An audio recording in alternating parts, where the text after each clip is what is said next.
Bar is North Bay's only year-round lakefront restaurant. On the shores of beautiful Trout Lake, we have been serving delicious food and stunning views since 1999. Indulge in one of our delicious menu items, or simply sit with a cocktail in hand and watch the beauty of Trout Lake before your eyes. Check us out online at averagejoes.net or visit us in person at 3501 Trout Lake Road, North Bay. Hey there, I'm Mike the Financial Advisor. When you strip it down to its core and you take away all the industry jargon, I help people solve financial concerns. So if you're concerned that you'll never save enough to retire comfortably, or that your kid is going to graduate post-secondary $40,000 in debt, or maybe even that life is going to take a really unfortunate sideways turn and somebody is going to have to open a GoFundMe page for you and your family, I can help you prevent all of those things from happening. If you want to see how, you can find me on Facebook, Instagram, and TikTok. Just do a search for Mike the Financial Advisor. You should find me. You rely on your vehicle to take you to the places that matter most to you. So bring your vehicle to the team you can rely on to keep it running at its best. Dave's Automotive Services. Whether you're getting your car or truck ready for the season with a tire change, making sure you're safe on the road with an inspection and certification, or doing your due diligence to keep your vehicle in tip-top shape with regular maintenance, Dave's Automotive Services has you covered. Expert troubleshooting, quality repairs, and time-efficient labor are the 3 stars of service you can expect when you bring your car or truck to Dave's Automotive Services at 411 Airport Road. Call 705-478-5544 and book your appointment today. Oh, the weather outside may be frightful, but hopefully the hockey inside will be delightful. Courtney Kenny, pleased to be joined by Brad Brooks here as the Powassan Voodoos look to take down the Espanola Paper Kings on home ice for their 4th last home game. I know it looks like 3 on the schedule, but 4th as the Voodoos still have a game against the Hearst Lumberjacks. Heard that's early March, so we'll probably see the makeup game for that. But focusing on tonight's game, it is Powassan versus Espanola, and pleased to be joined, like I mentioned, by Brad Brooks. Brad, welcome back to the Powassan Sportsplex. I almost called it the Voodoos Sportsplex, but it's not just the Voodoos who reside here. So, yeah, Courtney, it's been a minute, and the Voodoos and the Paper Kings coming to this one. They're both sitting at 63 points on the season, but they're in vastly different situations. Powassan, as we know, clinched a playoff spot a while ago, and even though the Timmins Rock have pretty much locked up the East Division at this point, the Voodoos currently sit 2 points up on the Hearst Lumberjacks for second place in the East, looking to lock up home ice advantage in the first round of the playoffs, which means they still have something to play for in the final 8 games of the regular season. However, they're sitting a lot more comfortably than the Paper Kings, who are currently tied for the fourth and final playoff spot in the West with the Sioux Eagles with 7 games to play, including tonight. These teams are fairly evenly matched in a lot of ways, but I think it'll be important for the Voodoos to try and take advantage of a likely more desperate Espanola team, try and maybe dictate the pace of play and draw some penalties, because one area of disparity between these two teams is in penalty minutes, where Espanola has racked up by far the most penalty minutes in the league as a team, whereas Powassan has the second fewest with about 230 less minutes spent in the sin bin. Courtney. Yeah, thanks for that, Brad. And definitely to your point, a lot of times that we see Espanola in this building, they're taking a lot of penalties as well, though they tend to kind of goad the Voodoos into taking a few of themselves. But like you said, there's a big disparity there. Should be a good game.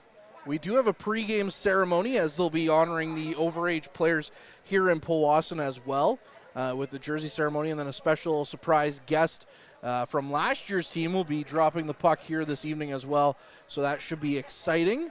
Looking forward to that, as we will take it down to public address announcer Mike Brito for that one. But for now, we'll still keep looking ahead to the game itself, and we'll look for our players to watch. Players to Watch is brought to you by Mike the Financial Advisor. If you have financial questions, he has financial answers. On Facebook, Instagram, and TikTok at Mike the FA. Well, Brad, we got 2 offensive-minded guys on the back end as our players to watch. Why don't you tell us a little bit about them? Yeah, for the Voodoos, we're going to go with Alex Little, one of the NOJHL players of the week, with 6 points on a 4-game road trip that saw Powassan take 7 of a possible 8 points to maintain their grip on second in the East. Little missed a good chunk of the season to injury, but in 26 games has put up 8 goals, 15 assists for 23 points, and is an absolute force for the Voodoos on the back end. Yeah, Alex Little for sure has been great. He was the he's the current reigning NOJHL Defender of the Year, and our player for Espanola is likely going to take over that title here this season. Who is he? Yeah, despite their precarious position in the standings, Espanola boasts 3 of the top 5 players in the league scoring. It's hard to talk about the Paper Kings without mentioning the seasons that Lucas Signoreni and Owen Ferguson are having. However, our player to watch for Espanola tonight is Alex Little's counterpart, defenseman Spencer Horgan, who's having just an unbelievable year, posting 25 goals, 56 assists for 81 points in just 47 games played. 36 of those points have come on the power play. that he is quarterback to an over 25% success rate, good for first place among West Division teams. Prospect of the Sudbury Wolves got up to playing a couple of games as well, but like we promised, here is a pregame ceremony that will take you to Mike Brito, the public address announcer, who will take us through the festivities here in just a moment. But yeah, Spencer Horgan, 81 points in 47 games, has been impressive. Lucas Ignoretti, also property of the Wolves, 100 points in 44 games. And Owen Ferguson, the former Voodoo, is looking to join them with 97. Anyways, here is Mike Brito, as promised. The next couple of weeks. Let's welcome Jim Bruce, president of the Powassan Voodoos, and helping with tonight's presentations.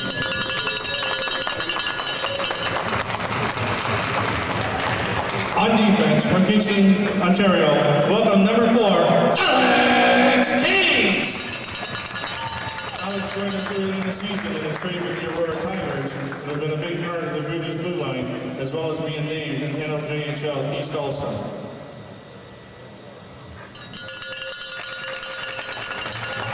On defense, from Kleinburg, Ontario, number 27, Carson Ricci!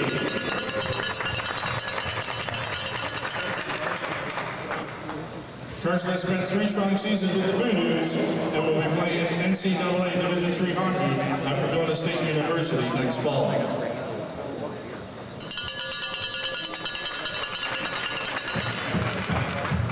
On forward from Eagle, Colorado, number 16, Zach Turner!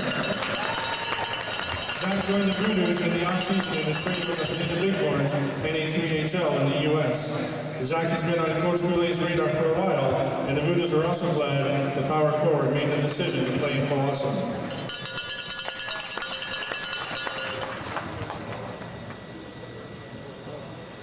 Also on forward from Pittsburgh, Pennsylvania, number 3, Dylan McElhaney.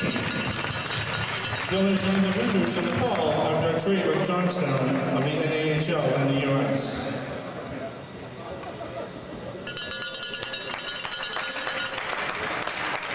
On forward from Aston, Ontario, number 19, Reese Smedlem! Smedlem is in his second season with the Voodoos, earlier this month with his 42nd goal as he tied for 10th overall in Voodoos goal scoring with 42, tying Powassan's Tyler Peters.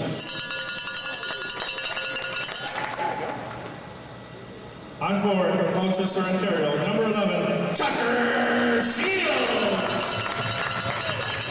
Tucker is in his second season with the Voodoos and a hard-working forward will be playing hockey next fall at Liberty University.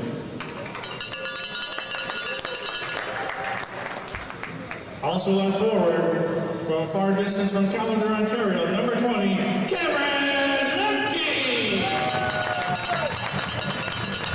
Cameron has played 3 seasons with the Voodoos and a 4th if you include him as an affiliate player with the Voodoos 2019-20 regular season championship team. And last but not least, on defense, from Minden, Ontario, your captain, number 9, Alex Little! The long-time Voodoos captain has smashed through every franchise defenseman scoring record despite missing time due to an injury late in 2023. Good luck to all of our graduating players.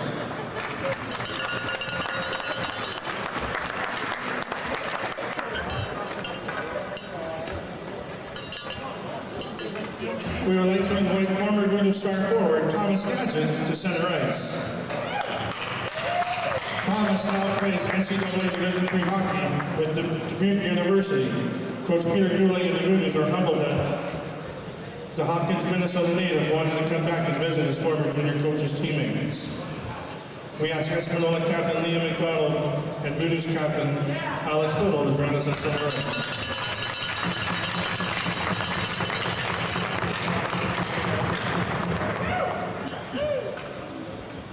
Thank you, Thomas, and good luck for the rest of your NCAA hockey career.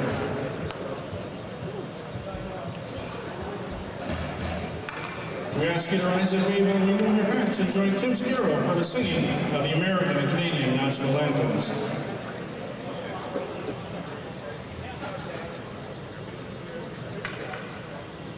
Oh, say, can you see by the dawn's early light what so proudly we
and after a great pregame ceremony. Always love to see that with the senior players that'll be moving on next year, not being able to once again don the Voodoos green.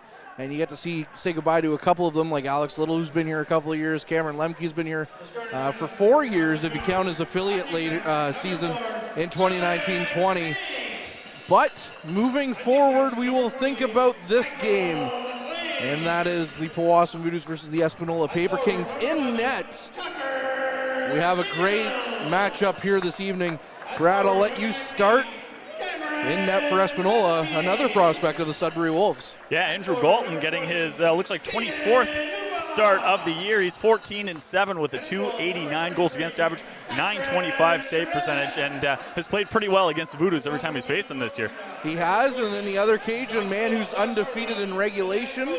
Tell us a little bit about the goalie for Powassan. Patrick Charette making his 7th start of the year. He's 5-0. Like you mentioned, no losses so far in regulation. .295 goals against average, .918 save percentage. Looking to have a nice little performance tonight against Espanola. He defeated Espanola in his first ever game in the Noge back in January, so we'll have to see if he has the same fortune here. As quickly as Lucas Signoretti into Voodoos territory, but he's harassed at the blue line by Lemke, but the puck isn't out. Now Denuden with a shot blocked into the corner by Charette, and the puck is down the ice. For the first period here, Espanola and their road navies are going left to right, and Powassan and their home whites are going right to left. Lucas Signoretti, the leading point getter here in the NOJHL, taken to the ice by Carson Ricci. And now we have a battle for the puck. Up near the blue line to Horgan. Horgan takes a shot. That one was tipped off the crossbar. That moved at the last second. Now it's Chase Thompson with the puck through the neutral zone. Thompson gains the zone, shovels the puck wide. And now we have Ray Smith with a quick chance. Galton with the save.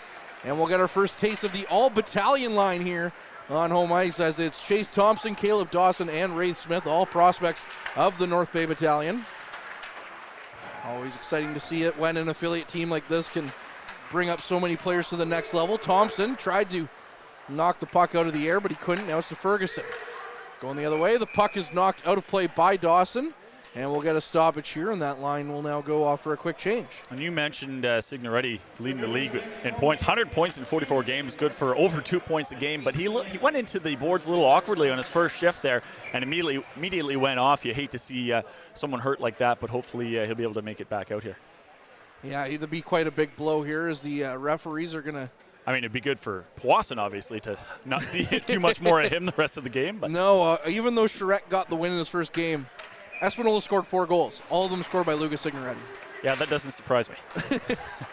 As now the puck whacked in, Jackson Smith, Peters Davey with the shot, as the puck is saved by Charette. Jackson Smith tried to get a stick on it, he just couldn't.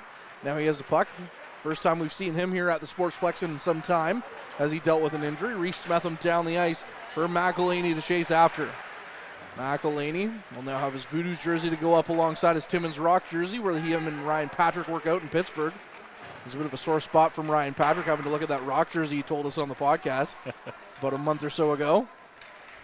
McElhaney tries to shovel the puck out front, but it's down to Ricci. Ricci with a shot, and that one's just sticked aside by Galton. Back in again for Smetham. Now the puck in deep behind the net. Bodies on the ice. Smetham looking out front. He was looking for Russo, who got his second goal of the season recently as well. Ricci with the puck down the ice. Was looking for McMillan. It's out of his reach. No icing though, as now it's sent around the end wall. Espanola with the puck again, but Powassan quickly in the neutral zone sends it the other way. And now the puck to Rampersad behind his net. Rampersad slowly out from behind his net, has his pass up the ice picked off. McMillan with it now, right back into Paper Kings territory. And is Zach Turner, one of the hottest players in the league.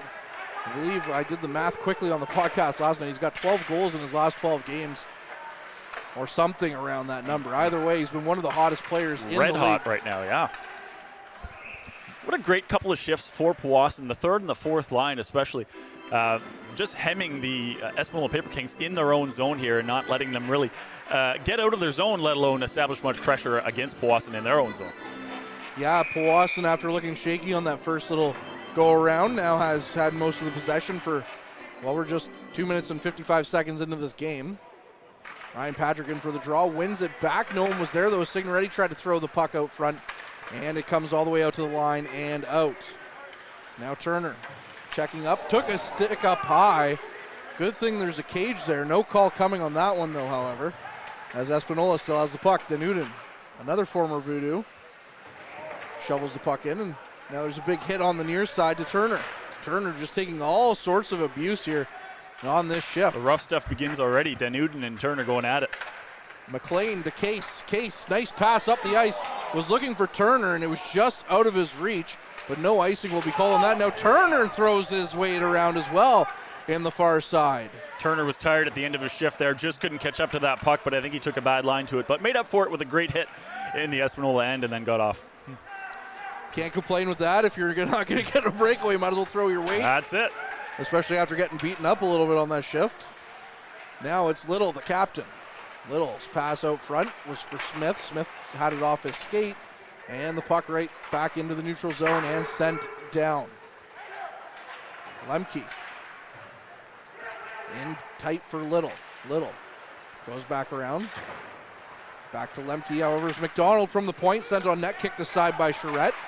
And now another chance thrown on towards the net, and Charette covers that one up. In their most recent road trip, which was 2 weekends, 5 games, the Voodoos went 3-1-1. So you're picking up quite a bit of points on the road, especially against some tough competition like Sudbury, Timmins, Hearst, Espanola.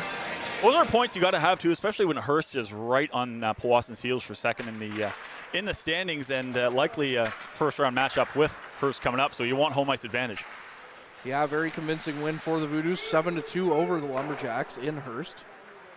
Now Dawson chasing after the puck. Smith's going to get to it though, after shoveled ahead by Dawson. Puck right back out, and that'll have to be chased down now by Rotundo. Rotundo behind the net to Ricci. Ricci had it hop off his stick nearly to a dangerous area, and Ferguson recovers. Back to the point for Bruce. Shot on net. Guthrie blocked his own teammate's shot, and it went into the corner. Now Jackson Smith trying to battle for it, and Dawson sends it down the ice, and a body's on the ice. But they're back up slowly, and we'll get an icing call here against the Voodoos. The extracurriculars continue with Guthrie and Carson Ricci going at it in the Powassan zone. Ricci ended up face first on the ice, kind of getting the worst end of that exchange.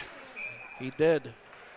And good to see him get back up and go, though, but you don't want to see any injuries at this time of year with the playoff stretch coming.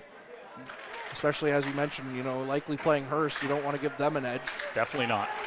Bruce chasing after the puck. Another Sudbury Wolf prospect.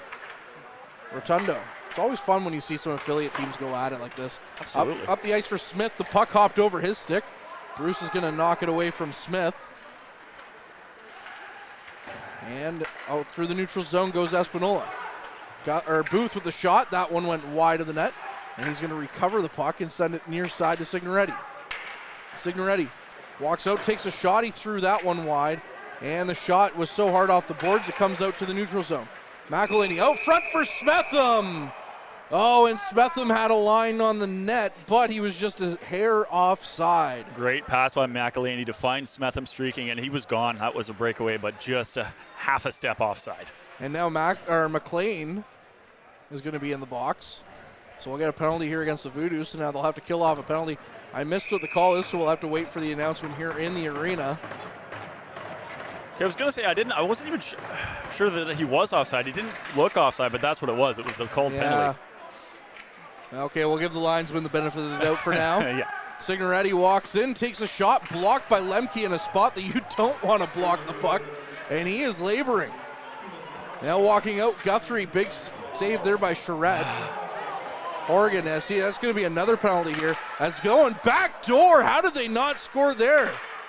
Oh my goodness, Signoretti just gives the puck to Little, and now we'll have to see if Guthrie is okay. Lemke out of frustration after blocking that shot somewhere delicate, kind of stumbled back towards his own net to play defense and ended up throwing a dangerous hit on Guthrie back behind his own net, and Guthrie's still down and hurt. Lemke walking off. Looks like his night's done. Yeah, that or he's getting a 10-minute misconduct. Hopefully it's just 10, yeah. But he's going to probably get 5 in a game if I was to guess. I'm not sure who that was for Espanola on the doorstep, but he had on the doorstep. Yeah, sorry.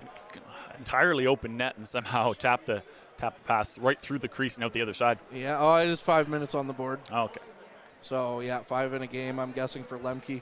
And we've seen that a couple of times where, Lemke's one of their offensive threats on the Voodoos, and he's been shown the shower early kind of thing, and you never like to see that when you need a goal scorer or a playmaker out there like Lemke. Yeah, well, exactly. Especially a guy like Lemke who's got 53 points in 50 games this year. One of the leaders, and parts of 4 seasons in the NOJHL, all with the Voodoos. And yeah, you hate to see a local product, especially a guy born and raised in the area, Callander, Ontario. And you hate to see that. Got 3 up. He's skating away. Hopefully he's okay. He looks a little bit shaken, but he's skating pretty good to the bench. He's under his own power. And now he's going to go off for repairs, I'm sure. A little worse for wear, heading to the change room to have a look at. Yeah, we'll have to see if he's good to go. As now it's going to be 5-on-3 for the next minute and a half. And then the Voodoos will still have to kill off 3.5 minutes of a major penalty. Powassan up against it early here, just over 6 minutes into the game, and 5-on-3. See what they can do. Face-off won by the Paper Kings to Horgan. Sent cross ice, Signoretti.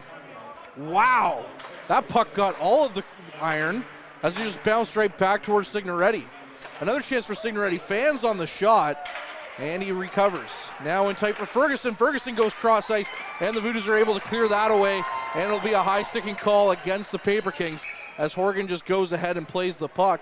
And what a gutsy play there by the Voodoos penalty kill. But wow, Signoretti, that's 2 chances now that the Espanolas had to go up in this game. They're buzzing. And that one hit the post as flush as you could hit it. That was one of the louder posts you'll hear, that's for sure. Little made a great play to clear the rebound after Charette made a nice save too. So good start to the penalty kill for the Voodoos here. 1:09 left on the 5-on-3. And the face-off all the way down in Espinola's zone, and Espanola with the puck. Through the neutral zone, Signoretti stops up, has it roll off his stick, and Shields won't look a gift horse in the mouth, and he'll send the puck all the way down the ice for Galton to play. No hesitation whatsoever, down the ice and off the ice. Horgan with the puck now, gains the zone. Far side, back to Horgan. Horgan walks in, takes a shot, empty net right there for Ferguson, 5-on-3. It's now 1-0 for the Paper Kings. And that'll be one of the easier goals Ferguson will ever score, a tap into an empty net there off the back that bounced off the backboards. And that'll be Owen Ferguson's 34th goal of the season and 98th point. He's 2 shy of 100 on the season now. Owen Ferguson, kind of the player that the Voodoos let get away, as they had to move him last year because he was injured and it didn't look like he was coming back, and they needed this roster space. Well, you have to imagine if the Voodoos had a crystal ball and could see the breakout that Ferguson would have this year, they maybe would have thought twice about moving him. Exactly. As now the Paper Kings go to work still on the power play with 3:50 left on the man advantage. Horgan with another shot. That one's tipped into the corner. Back to Horgan. It's now 5-on-4 though after that goal. Horgan looking to go cross ice. That hit a couple of bodies. And now it's back to Signoretti at the point. To Horgan. Horgan tried to pass it through. Jackson Smith with the stop on his skate, but now it's back to Ferguson. Back to Signoretti. Horgan again at the point. Takes another shot. Missed the net. Another chance from the sharp angle. Thrown towards the net. Now it's blown down as the puck sat on the meshing. And one thing to pay attention to with the Paper Kings is how much I would love to have a clock on Signoretti and Ferguson, because it feels like they play 55 minutes of a 60-minute game. It sure does. Every time you look out there, it's one of the two or both of them are out there. And that was a dangerous little sequence there, and Charette didn't seem to be too sure where the puck was, but somehow it squeezed in behind him or beside his pad with the post there.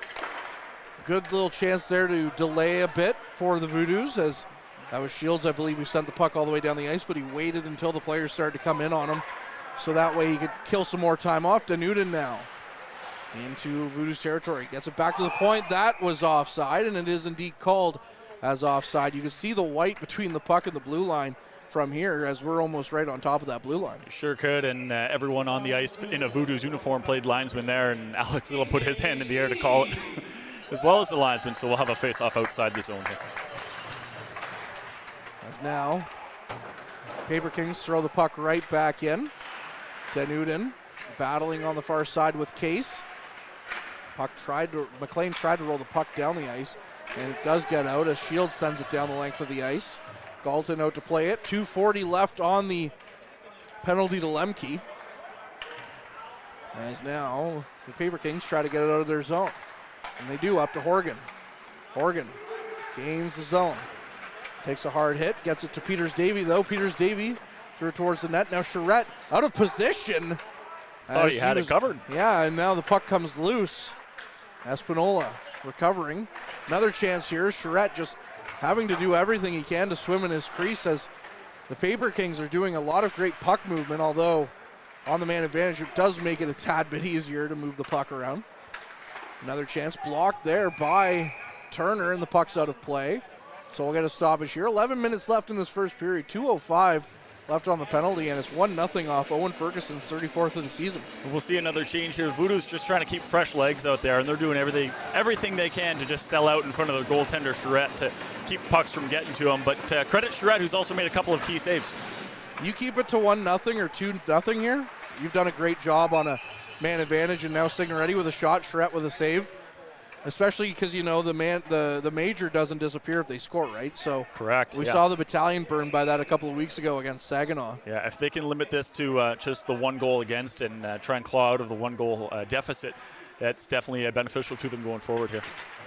Puck won by Ferguson all the way down the ice, and now in his foot race with Signoretti is Little, but Signoretti got to it first, sends it back to Horgan. Horgan now in his own zone, gets it up the ice for Ferguson. Ferguson, cross ice. And that'll be Espanola still with possession. Puck comes out front. The Voodoos trying to get away from it, although Case had his pocket picked. And then it comes out to McLean. McLean can't clear it. And with a minute and a half left, the puck goes in on Charette, who just calmly puts it into the corner. And Case taken hard into the boards, but he was able to get the puck out of the zone. Now Horgan walking in. Horgan to the corner. Battling for it. Gets it to Signoretti. Signoretti out for Ferguson. Back to Signoretti. Signoretti takes a shot from the point, and that one nearly got Charette out of position. And then the rebound came out, and it's out of play. 10:05 left. Horgan down low for Espanola, looking like a forward out there. But like we were talking about before with the 1-0 deficit, just a little over a minute left in this 5-minute major. This would be great if the Voodoos can kill the rest of this, because not only do you have to get yourself back in the game now and get some momentum back and erase the deficit, but now you've got a shorter bench, right? You don't have Cameron Lemke, your top line winger. And you've got to make do, and someone else has got to jump up and not only eat those minutes, but try and produce as well. Puck off of Turner's knee, and now it's sent all the way back down by Jackson Smith, and Galton's going to hold on to that one as Signoretti had gotten to the puck first and threw it back up ice, but it was sent back in by the Voodoos. 52 seconds, and yeah, you're right. And at this point, you know, the only goal the Voodoos have given up was on the 5-on-3, so the penalty kill is looking pretty sharp for what it is so far. I would say we're not really seeing too much of a. It's hard to establish a bit of a pace to this game. It seems like it's dragging a little bit. A lot of whistles we've seen, a lot of stoppages. So hopefully we can establish a little bit more of a pace here, and this play can pick up. Rampersad with the puck behind his own net. 40 seconds left now on the man advantage. Gains the red line, throws it in. Charette blocks it into the corner. And now the puck around behind the net for McLean to pick up. McLean behind the net to Shields. Shields tried to get it to Case. Now he's just going to keep going for escape. Back to Shields from McLean. Shields off the glass and down the ice. 20 seconds left on the man advantage here for Espanola. As now nearly Galton had his wires crossed with his defender Rampersad and nearly gave it away to Little, and that's not a player you want to give the puck away to. I don't know how he snuck in undetected there, but he almost had that puck on a man, it would have been a tap-in if he was able to steal that too. Goalie was out of the net. Defenseman was nowhere near. 9 seconds left on the man advantage here. 9:03 left in the first period, and it's still only 1-0 Espanola off the strength of Owen Ferguson's 34th of the season. And face off in Espanola zone, so this should do it for the power play for Espanola. 5 seconds left. Espanola does break out of their zone. Rampersad takes a shot. That one's blocked. Good job there by Rotundo, and the Voodoos are back to 5-on-5 hockey for the first time in what feels like an eternity. Caleb Dawson now down the ice for Thompson. Thompson goes cross ice for Smith. Smith on the near side looking for Rotundo. And now the puck lost by the Voodoos to Espanola. Now Rotundo on the near side, tries to flip the puck back in. Thompson battles for it, gets to it, tried to find Wraith Smith out front. Puck nearly got to him, just didn't have enough gas. Now Case with the puck. Case up for Dawson. Dawson flips that one in on the backhand, takes a bit of a hit, and now Espanola with possession in their own zone again. Espanola down the ice. That should go for icing, and it does, as Case was the first one back on that. And the shot's now also 10-2, but that is also kind of a victim of the penalties. Yeah, I have to imagine that now that we're going to see some even strength hockey, the Voodoos will probably even out those shots a little bit with another face-off down here in Espanola's zone. Russo in for the draw. He wins it back to McLean. McLean at the blue line sends it into the corner. Russo gets to it. Russo has his pocket picked, however, though, and Espanola gets the puck out of their zone again. Down the ice, Case chasing after it. And behind the net now, battling for possession. The Voodoos get to it. That's Smetham who kicks it up. But McElhaney who couldn't get it out of his zone. Now the puck right back in behind the net. 7:40 remaining in this first period. Russo with the puck, and he breaks out. Russo gains the red line, chasing after it. Puck took a bounce off the end board right out front. Russo tried to kick the puck over to his open man, Smetham, but he couldn't find him. Now Smetham plays the puck out of instinct as the puck was sent right to him from Little. But that will bring us to our mid-period timeout, and we at the front line will be back on the other side of this. Tonight's broadcast is brought to you by Average Joe's Eatery. Average Joe's, where we want your experience here to be a happy one. 3501 Trout Lake Road. And if you're just joining us, we welcome you to the Powassan Sportsplex, where the Voodoos find themselves down 1-0 to the Espanola Paper Kings, and Espanola also leads 10-2 in the shot category. But again, that's what happens when you have a 5-on-3 for almost a minute and a half, and then have to kill another 3.5 minutes on a major penalty. Yeah, unfortunately the Voodoos haven't really been able to establish much of anything here, and they've been the top line guys have been on the bench a good chunk of the first period so far, but, just because the penalty killers have been out there, and they're going to have to regroup now with Lemke out for the game. Yeah, Cameron Lemke got a 5 in a game, which led to that 5-minute major, so we'll have to see how the Voodoos respond here with 7.5 minutes left in this first period. Charrette's been facing a bit of a shooting gallery here to start the period, but he's looked great so far. Yeah, he has. Patrick Charrette. He was our player of the game after that game as well. Very impressive in his first outing, and it was against Espanola here on home ice. Although Signoretti had scored like 10 seconds into that game as the puck bounced in off his behind. So not a great start at first. Pretty tough to stop Signoretti. You can only hope to slow him down. And when he's the only guy scoring against you, I think you're probably having a pretty good game. Yeah, exactly. Espanola is definitely a high-flying offensive team as the Voodoos try to chase the puck into Espanola's zone. But Espanola has the puck down the ice. That missed everybody, but it'll roll in, just missing Charrette's net, and that will go for icing against the Paper Kings. So an offensive zone draw here for Powassan to try and get their wheels turning a little bit. High-flying offense for Espanola. Like we mentioned off the top, 3 of the top 5 scorers in league scoring as far as points go in the NOJHL. So it is a little bit shocking to see them fighting for a playoff spot this season. But, I mean, it is a bit of a disjointed standings as far as the West is concerned. There are a lot more stronger teams in the West than in the East. Yeah, there's 5 teams that can make the playoffs in the East, whereas it's pretty much down to the top 3 here, and then it's fight it out between French River, Kirkland Lake, and Iroquois Falls, although Iroquois Falls does have the edge right now, and French River has fallen off, going on a 0-21, 1-0 run. That's a tough stretch. That's only bested by the Elliott Lake Vikings, who are gone 0-22-1 in that same time. As the puck out front, Horgan with a shot blocked away by Charrette. Pethick with the puck sends it right back in. And now the Voodoos once again trying to get the puck out of their zone. That's Dubroy. And down the ice they go. But is picked right back out by the Paper Kings. And now in the neutral zone, the Voodoos just kind of getting their wires crossed. And it seems that is a bit of how it's been going here for the team since the penalty kill. Puck hits Thompson in his own zone. Now he gets to the loose puck. And he skates the puck up and down the ice. Thompson trying to split the D. He does. What a chance there, as Galton didn't know where he had it.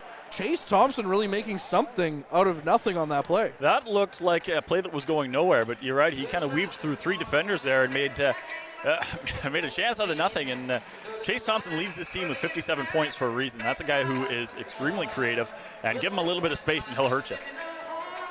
Actually, he's second on the team. To McMillan with 62. Right. That's right. But yeah, he will hurt you for sure. He's been fun to watch since coming back to Powassan last year after a trade from French River. Chase Thompson, the hometown hero, as we like to call him here on the front line. No doubt. Puck in on Charette. He's just going to cover that one out as Saucier was right there.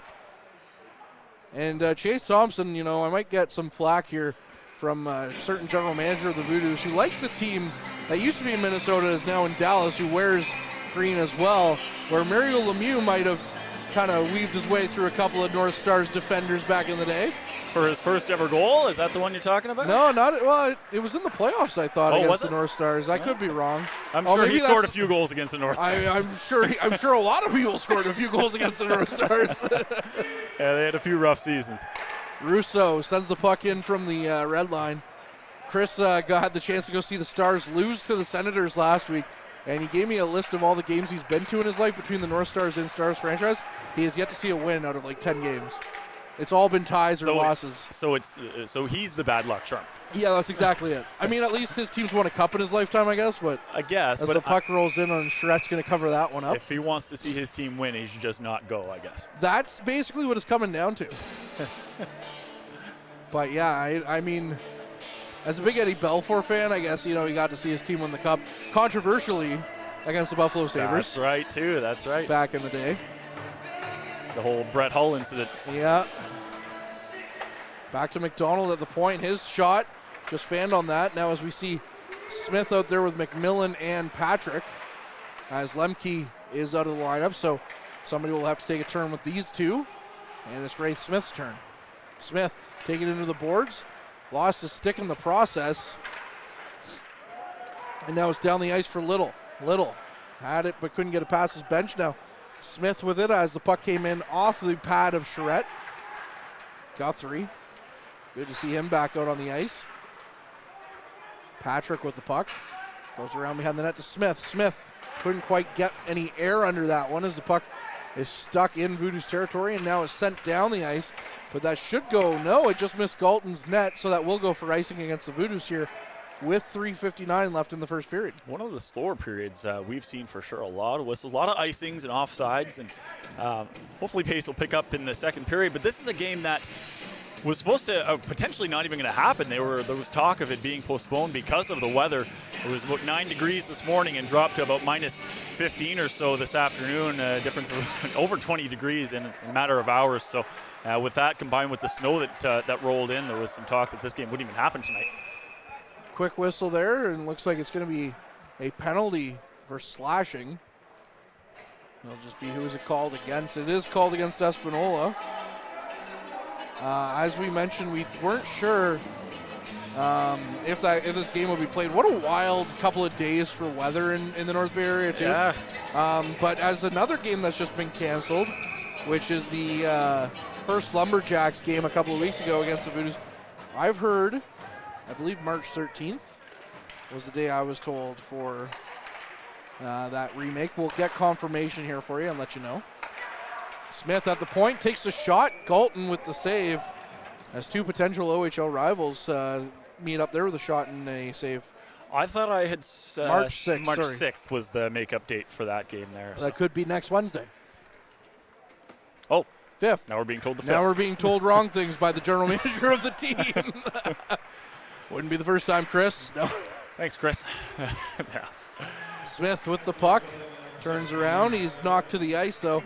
And now in for Russo. Russo battling for it. Had his pass out front, was picked off, and now the puck down the ice. The Voodoos looking to get back into this one, tie up the game maybe before the end of the first. Smith had his pocket picked though. Ferguson out front for Signoretti, and Signoretti couldn't bury that one as he lost the handle on it. Now Russo for Little. Little through the neutral zone up for Smith. Smith tries to shoot the puck towards the net, and it hits a body and goes wide, and now it's all the way back down the ice by Espanola. Charette leaves it for Little. Little has lines right on him. And now Shields sends the puck up the ice for Thompson. Thompson couldn't quite get to it. Now a good chance there as Peters Davey takes a shot. He has a wide open chance if he got the puck over quicker, but Charette was able to come over quickly and get the pad down. As this kind of looked more like a power play for Espanola so far. Great recovery by Charette to make that save, but you're absolutely right. This penalty kill has been clinical by Espanola. They've had more chances on the penalty kill than Powassan's been able to establish on the power play. 12-5, the shots in total in favor of the Paper Kings. Now behind the net with it is Case. Case gets it up the ice for Shields. Shields for McMillan. McMillan shovels that one down the ice. However, it's overskated by the Paper Kings, and now the Voodoos with the puck. However, McMillan lost the handle on that one, and it's back down the ice. Less than a minute on the power play here for Powassan. Case with the puck in front of his net. Sends it down the ice to no one in particular, and it's right back in to Voodoos territory. Case over for Thompson. Thompson looking for his man McMillan up the ice, but now it's to Case. Case for Thompson. Thompson as a body came out of nowhere and knocked him down from Ferguson. Beautiful pass by Case. Beautiful pass indeed as we're back to 5-on-5. Under 2 minutes to go now. Smith, far side for Case. Case with a shot. That one's off a body and out of play. And it took the penalty ending and the team's getting back to even strength for Powassan to actually establish some zone time there and had a couple of chances. But Galton has come up big for Espanola thus far. Galton's been great indeed. He's, like you said, 289 goals against average and a 925 save percentage for the Paper Kings this season. As now the puck's off Little, sticking down the ice is Ferguson with Denuden. Ferguson stopping up, looked for his man, and that pass missed him. That was Signoretti that he was looking for. Now McElhaney going the other way. McElhaney tried to walk his way in like a former Pittsburgh Penguins great, like we said there with Mario Lemieux. Channeling his inner Mario. Puck near side, Denuden with the shot, scores! It's 2-0 Espanola, as Denuden with a great shot there puts it past Charette for his 17th of the season. Perfect seeing eye pass across the slot, and Denuden streaking in with that snipe. Makes no mistake over the glove of Charette. 2-0 Espanola here. Kyle Denuden, the former Voodoo, makes his former mates pay.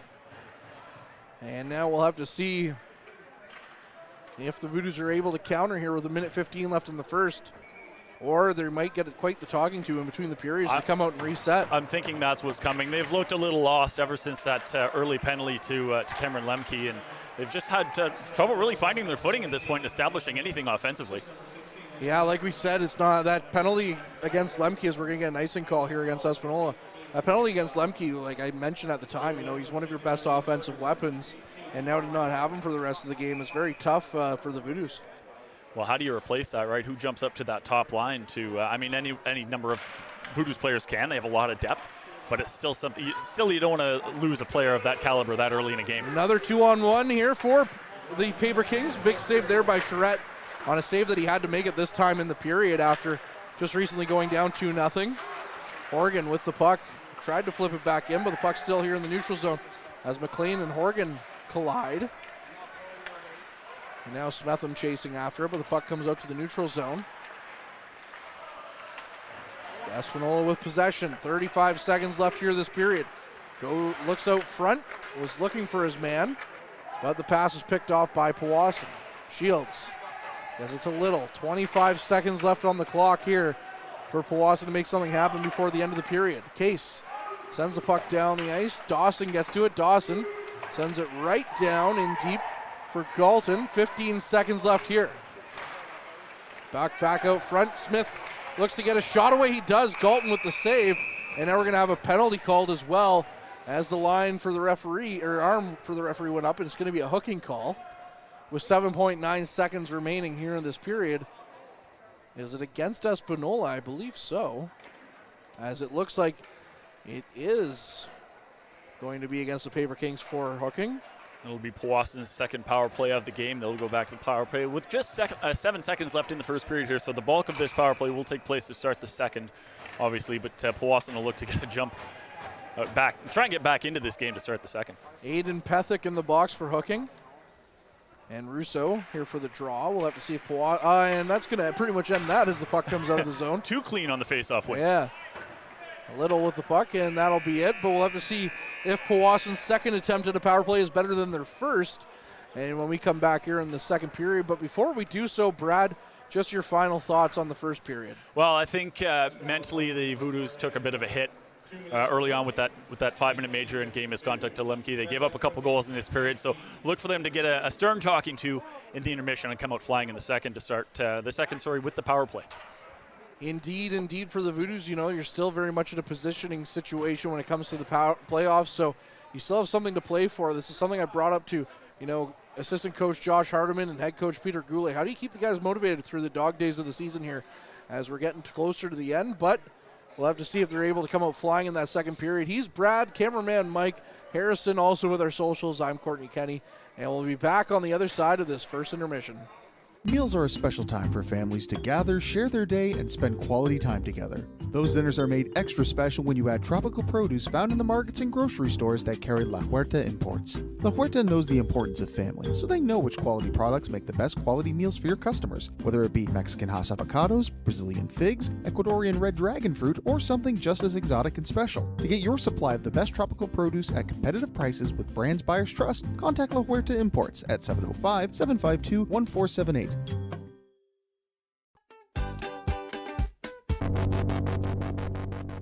Barry! Huh? I told you not to be scaring the customers. Hey, Barry, come on in for a bite. And bring Brianna with you.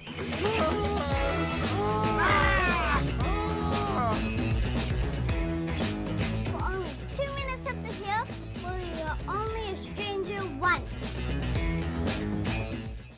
Ready to embark on an electrifying adventure? Look no further than the Mitsubishi Outlander, available in gas or PHEV, the SUV that redefines excellence. Recently awarded the best midsize utility vehicle in Canada for 2023 by AJAC. This bold and sophisticated SUV delivers advanced performance, safety, and tech, plus peace of mind with its standard super all-wheel control and the best warranty in the business. With red-hot deals and plenty in stock, your award-winning drive starts with the Mitsubishi Outlander.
Average Joe's Eatery and Patio Bar is North Bay's only year-round lakefront restaurant. On the shores of beautiful Trout Lake, we have been serving delicious food and stunning views since 1999. Indulge in one of our delicious menu items or simply sit with a cocktail in hand and watch the beauty of Trout Lake before your eyes. Check us out online at averagejoes.net or visit us in person at 3501 Trout Lake Road, North Bay.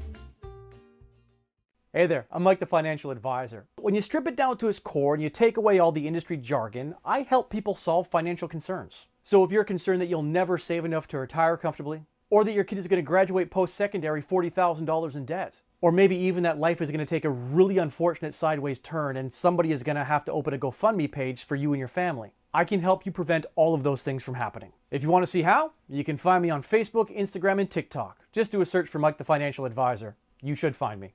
You rely on your vehicle to take you to the places that matter most to you. So bring your vehicle to the team you can rely on to keep it running at its best. Dave's Automotive Services. Whether you're getting your car or truck ready for the season with a tire change, making sure you're safe on the road with an inspection and certification, or doing your due diligence to keep your vehicle in tip-top shape with regular maintenance, Dave's Automotive Services has you covered. Expert troubleshooting, quality repairs, and time-efficient labor are the 3 stars of service you can expect when you bring your car or truck to Dave's Automotive Services at 411 Airport Road. Call 705-478-5544 and book your appointment today. And we welcome you back inside the Powassan Sportsplex for, well, we're still waiting for period 2 to start up here at the Sportsplex, but it's 2-0 Espanola after the first 20 minutes of play. Courtney Kenny pleased to be joined by Brad Brooks and Mike Brown, the camera operator, and Harrison, our social media manager, which is something I would never say. I never thought Harrison would hear behind his name is the word manager. Yeah, Mr. Manager. Mr. Manager. Harrison. Anyways. Doing a heck of a job, though. You say tomato, I say tomato. No. He's doing a job. There we go. Poor Harrison just catching strays all the way from over. Yeah. Look at him walking over there. Anyway. And he can't even defend himself. No, so he perfect. can't. Yeah. He can't. We're just going to have to tell him. He's coming back. He's like, those guys, I tell you. They're probably making fun of me right now. Anyways, yeah, so the Powassan Voodoos find themselves in it's not really a big hole. As I couldn't think of words there for a second. It's 2-0, but with the way that first period went, it kind of feels like a big hole. It does, because it was very disjointed. There were about 57 stoppages in play there, and the Voodoos just really couldn't establish any sort of flow. So I'm thinking that's going to change a little bit this period, especially since they're starting on the power play. Yeah, they still have a minute and 3 seconds, or a minute and 2, I suppose, on the power play here, as there was a late one in that first period, but yeah, they didn't really get anything going as off that face-off draw right to start that power play. The puck was right down the ice, and that pretty much killed the 7 seconds that were left of the game, Brad. Period, I should say. Yeah, and I'd be interested to hear what Coach Peter Goulet had to say to his team in between periods there. And looks like the refs are making their entrance back onto the ice, and here come the teams as well. The Voodoos coming out. We don't yet see the Paper Kings, although the door has opened. It's pretty hard not to see that green when they come around a corner. That neon green, it catches the eye for sure. Yeah, just like Patrick Charrette's red pants kind of catch the eye here. Of course, playing for the Rockland Nationals this year. That's why his pants are red, white, and blue. Yeah, playing for them in the CCHL, coming to Powassan in January at the trade deadline. So they couldn't find him some black ones? I'm sure they could tape. You see a lot of cool tape jobs now on pads too. Yeah. That, I'm sure they could do something, or you even see with Dan DeRoccolo last year. He had his blue pants on and they put a black little cover on it. You see a black cover on Tucker Shields' red pants as well. So, and maybe he likes being different, standing out that way. So. Yeah, and with the home jerseys, it doesn't matter so much because there is a red in the lettering on the back. That's right, kind of matches regardless. So, which is kind of funny when you think about red in the color of the Voodoos, but yeah, with their numbers now being red on these jerseys, it does kind of fit. And we've hit rock bottom when we're just talking about the colors now. Hey, well, we're fashionistas here at the front line. We like to think so. Yeah. We'll do the catwalk on someday, I'm sure. Our style game's on point sometimes. Yeah, I think our hoodies are doing pretty good tonight. I think so. As we're back underway now with the Paper Kings on the penalty kill, Horgan with the puck in his own zone, sends the puck quickly down the ice. In this period, the Voodoos in their home whites are going left to right, and the Paper Kings in their road navy blues are going right to left, as now The puck through the neutral zone. Smith got to it, but it was knocked away from him quickly. And now it's back down from McElhaney in his own zone. He's being attacked by Ferguson. And he gets the puck to Russo. Russo up for Wraith Smith. Smith gains the blue line, stops up, sends it in for McElhaney. Out front, I should say. But the puck just sat there in the blue paint and is sent down the ice for the Voodoos to collect behind their net as Charette stops the puck. Little taken off the puck. Smith battling with his man on the far side corner. Now Little does get it up quickly. That's Thompson with the puck. Thompson going cross ice for Shields. Shields walks in, goes around behind the net. Shields with the puck still, sends it right back from where he came.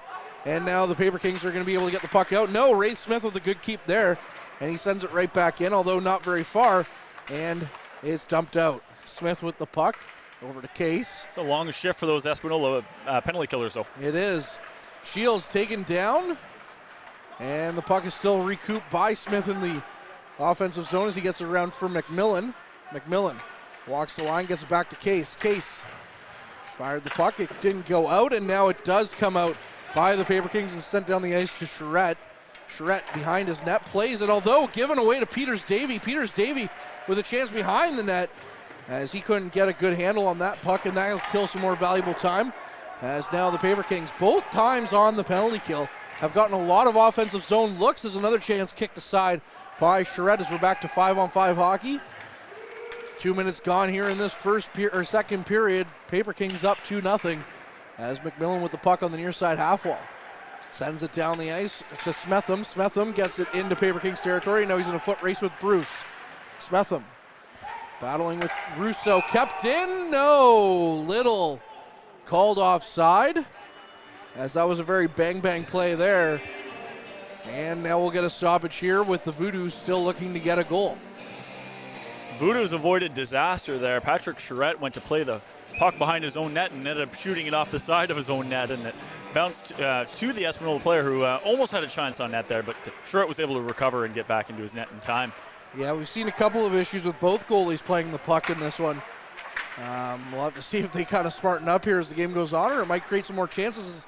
Russo throws the puck out front, and now it's kicked aside by Galton and down the ice. The Paper Kings into Powassan territory. Russo with the puck, battling for it. He's knocked aside, back to Rufa. Rufa takes a shot. That one missed the net. Now Dubroy couldn't quite get a stick on that, so it comes back in for Russo to skate around the net. Russo out front, his pass missed everybody, but it hit a Paper Kings player, so no icing on that. Galton will just stop that up, and we'll get a stoppage here with just under 3 minutes gone. You mentioned it earlier about it always seems like for about 55 of the 60 minutes, Ferguson and Signoretti are out there for Espanola. It's because they play all different situations. They're out there on the power play. They're out there at even strength. And both of them are out there on the most recent penalty kill for over half of that penalty kill for Espanola. Yeah, and they got some offensive looks there too for the Paper Kings, especially towards the end. Puck up for Booth. Booth sends it out front for Signoretti. Signoretti with speed into the Voodoo zone. Takes a shot. Charette is in and out of his glove. And now McLean with the puck in his own zone. McLean gets it over to Shields. Shields tries to wheel the puck down the ice. He does. And that'll roll in to Paper Kings territory. Patrick first on that. Patrick battling on the near side with Pethick. Pethick has him plastered against the wall. And now Booth gets the puck down the ice with Case. Case stopped Booth from getting down the ice, but now it's up for Thompson. Thompson walking in, takes a shot high up stairs, and Galton with a glove just calmly brings it back down and covers it up. Bit of a quicker pace to this second period so far, and I've really liked what I've seen so far in the first 3+ minutes from the Voodoos. Couple of chances so far. Obviously Galton coming up big with a couple of good saves so far, but Powassan looks good to start the second. Thompson comes in for the draw. And he wins it to Smetham. Smetham near side, or sharp angled chance. And that one's covered up by Galton, so the Voodoo's getting some chances now. Smetham almost able to stuff that in the side of the net there, but Galton equal to the task yet again. Shots on goal, 14-8 in favor of the Paper Kings.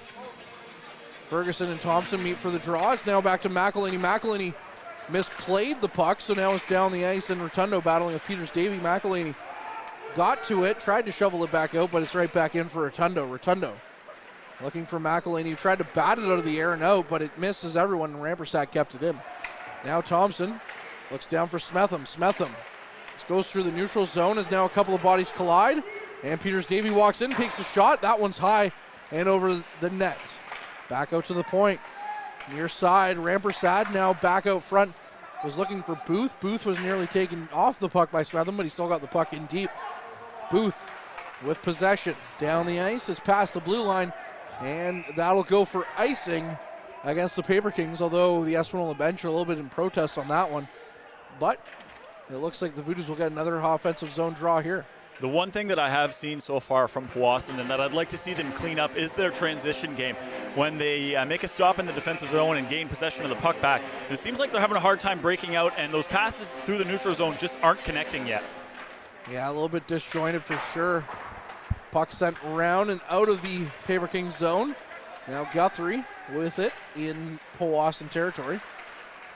Battles for it. Ferguson tried to come away with it. Now it's back to Little. Little up the ice for McMillan. McMillan in with some speed, but he lost the puck and it rolls in on Galton. And he's just going to cover things up just shy of 5 minutes in. Rufo with the great defensive play. Doesn't get mesmerized by the stick work of McMillan, and ends up taking the body and stopping that chance before it could even really become a chance. 2-0 Paper Kings lead. Shields out here now with Dawson and Wraith Smith. As the puck flipped out of the zone. No, kept in by Smith. And then on the board battle, the puck is flipped out of the zone by the Paper Kings, and I'll go for a hand pass against Green Gorton. So the Voodoos again will get another offensive zone draw, I believe, here. This would be about the fourth or fifth one already in the first couple minutes of this period. 14:59 here in the second period. Wraith Smith out there again. Hill's from Windsor, Ontario, playing his first season in the NOJHL, and the sky's the limit for this kid, I think, Courtney. He leads the team in goals with 24. He's producing at a point-per-game clip. He's already an intimidating presence out there. He's only 16 years old, but he stands 6'3", 180 pounds. I'm excited to see what he's going to be able to do over the course of the rest of this year, the playoffs, and then likely for the battalion next year. Well, hopefully anyway. Yeah, for sure. I mean, the guy's already got an OHL goal under his belt, which is the teddy bear goal in his first game in the OHL. So as the puck quickly out of play here for the Paper Kings. Imagine what he's going to be able to do in a couple years when he fills out. Like, I don't even think he's done growing yet. He's only 16 years old. I mean, 6'3" already. You know, like you said, sky's the limit. He's come down to the Voodoos, absolutely dominated at this level.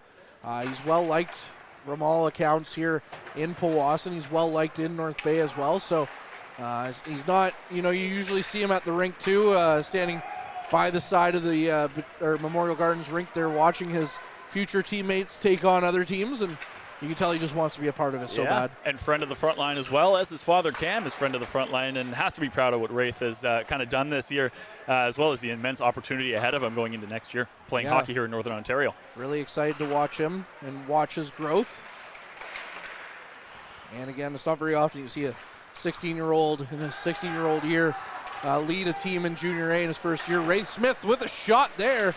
Good chance there, but blocked aside by Galton, but lead a team in goal scoring is what I was going to say to finish up that point. Lines up for Green Gorton. Green Gorton sends the puck. It goes just wide of the net, and now it's out of the zone as the Voodoos back with Wraith Smith. Smith has one guy to beat, leaves it. Now about front, Smith fanned on that chance, as that was a golden opportunity. Just as we're out here pumping his tires, he nearly pots one. Yeah. Must have heard us talking about it. Maybe, yeah. Thompson out front for Patrick. It's off the crossbar. Oh my goodness, Ryan Patrick takes another chance. It's kicked aside. Wow. McLean now back in for Thompson. The Voodoos are buzzing here. Thompson tried to get the puck out front to Patrick. And now it's back to Thompson. Thompson walked through the slot. It's blocked by Galton. And now goes down the ice. Case ran into the linesman, so McLean will have to come back to it. He nearly lost the puck. He does, and now you'll have to chase after it. It's all Voodoos here the last couple minutes, and that was a great chance off the junction where the post meets the crossbar. Wow.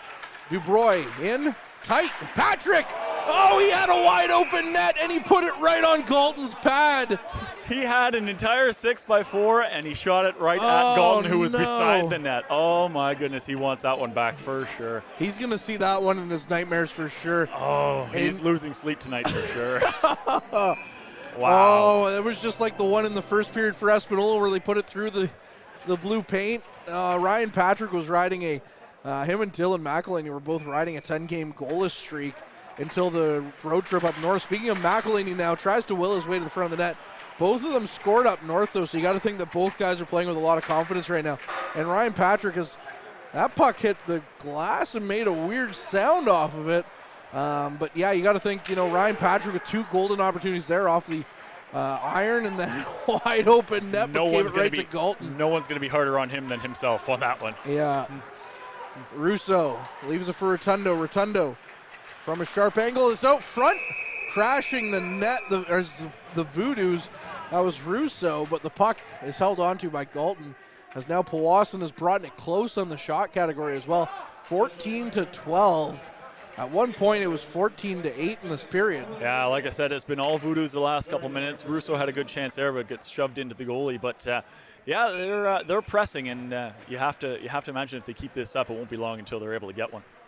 Oh my goodness, that Patrick one's gonna haunt me too. Oh my.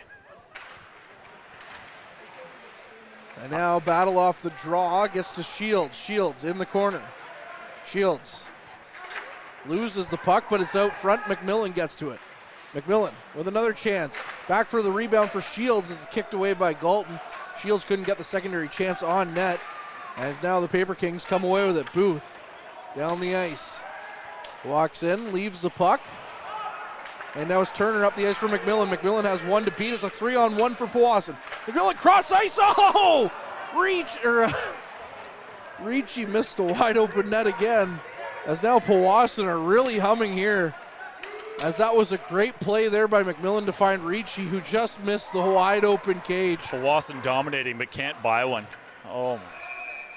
Puck up off the roof here at the Sportsplex, and we'll get a stoppage and play. A couple shots they definitely want back, and credit Galton, he's been good, but the last few chances, Powassan hasn't really had to put anything on Galton. They've just missed the net, and so look for them to dial that in a little bit here. At least make Galton make a save, right? Yeah, exactly. I mean, you made him make the save with the Patrick one for sure. Yeah. But you gave it to him. Now Wraith Smith for Dawson. Dawson was looking for Smith. That's going to be a delayed penalty going against the Paper Kings. Third straight power play coming up for Powassan. McLean with the puck, and he just gives it to his man, Green Gorton, there as he was trying to find his other man across the ice. So now we'll get another power play opportunity for the Voodoos, who now lead in shots 16-14. What a flip. Yeah, you're right. It was 14-6 or something to start the second period, and Powassan's gone 10-0 in shots so far in the first 8+ minutes here, and we'll see another Powassan power play and hopefully cut that deficit in half. Face-off coming to the far side, the blocker side of Galton's net. And it'll be Shields in to take the draws. Now McDonald's talking to the referee on this one. And we'll see who can win the draw. Shields wins it back to Case. Case takes a shot. That one's blocked down by Galton. Shields to Ricci. Ricci with a shot. That one just off. And then a rebound. It was tipped out front, and then a rebound was stopped by Galton. Great pad save on that rebound. I was going to say a great chance by the Voodoos and an even better save. Back to Case to Ricci. Ricci takes a shot. That one's blocked. Now a puck knocked away from him, and Signoretti's off to the races with Case. Signoretti takes a shot. That one's off of the shoulder of Charette and out of play. And there you just see, even though you're supposed to be killing penalties, these Paper Kings never stop thinking offense. Again, even penalty killing. You're right. That's the one guy you don't want to see break free with the puck is Lucas Signoretti, and Powassan defenseman did a great job getting back to cut off his angle there. Lines coming in for the draw to the near side against Charette. And it's won back by Peters Davey to Rampersad. Rampersad down the ice. I thought he almost put that in his own bench. Little. Heads up over there. Yeah, I mean, the players will be fine. That's the coaching staff you might want to look out for. Right. Smith behind his net. Up the ice for McElhaney. McElhaney near side to Patrick. Patrick tried to shovel it out front looking for Smith, and it's going to roll in for Galton. And we'll get a stoppage now. With still over a minute on the power play. And again, those passes just aren't quite connecting yet. That could have been a great chance to break in on the power play and put a good shot on net, but the puck rolled on Patrick a little bit, and he couldn't get much on that centering pass, and it just rolled in on Galton, who easily covered it up. Russo in for the draw now, and he wins it, but it's out of the reach of Smith as it went to the far side, as now the puck was sent back in by Smith, but hit the linesman. Now Patrick with it. Patrick in for McElhaney. McElhaney on the far side corner. McElhaney's pass hops over Patrick's stick. And you got to think Patrick's going to be eating himself up alive here after this period of just the bounces that it's been for him. He's had a rough first half of this second period, that's for sure. Or maybe, no, sorry, that was Smith that had the puck hop over him. Patrick's on this side. I'm blind, so that's why I wear glasses, allegedly. On the near side. Paper Kings with the puck, send it right back down the ice. The Voodoos have certainly had chances to get back into this game with the specialty teams. And how? But they just haven't been able to score with the man advantage yet. Case up the ice for Thompson. Thompson looking out front. He tried to pass out front to Case. And now he's taken off the puck, but it's kept in. And we're back to 5-on-5. McMillan with the puck as there's a Paper King on the ice. McMillan looking cross ice. Now it's the Case. Case for Russo. Back to Case, takes the shot, directed towards the net, but turned aside as Drigo breaks his stick and throws it away. McLean takes a shot, sharp angle, picks up the loose puck. Walks around. Goes over far side to McMillan. McMillan walks towards the front of the net. It's rolled in as the Voodoos couldn't get a clean shot off. And it's rolled towards the net for Galton. However, that will bring us to our mid-period break. And we'll be right back with more Voodoos hockey on the other side of this. Tonight's broadcast is brought to you by Average Joe's Eatery. Average Joe's, where we want your experience here to be a happy one. 3501 Trout Lake Road. Well, this we were ripping into him earlier, but this should make Chris Dawson happy. Chris Tanev on his way to Dallas. Oh. That's the big trade that just came down. Did that just happen for what? 2 minutes. All I saw was Chris Tanev to Dallas. So. Oh, okay, well, that's a boost that Dallas need, and they're definitely a Stanley Cup contender this year, so already. Oh, here he comes. He's walking over. He's probably going to make fun of us. No, I'm just kidding. What a guy. There's been talk for a while about Tanev on the move, and the Leafs were rumored to be in the mix for acquiring his services, but he's not the one I wanted, to be honest with you, out of Calgary. No. That goes to Hanifin. For sure, you definitely want a guy like Hanifin, but I mean, you just want a guy who can defend at the same time when you're in the Toronto Maple Leafs, which seems to be the theme since in the Austin Matthews era. Like last year, they got Jake McCabe and Luke Shen, and everything was like, oh, they can finally defend. We'll let Luke Shen walk for nothing. But offense has never been a problem for Toronto. It's definitely finding that groove on defense. It is. And meanwhile, people at home are probably laughing at us because we cheer for the Leafs. Russo battling for the puck.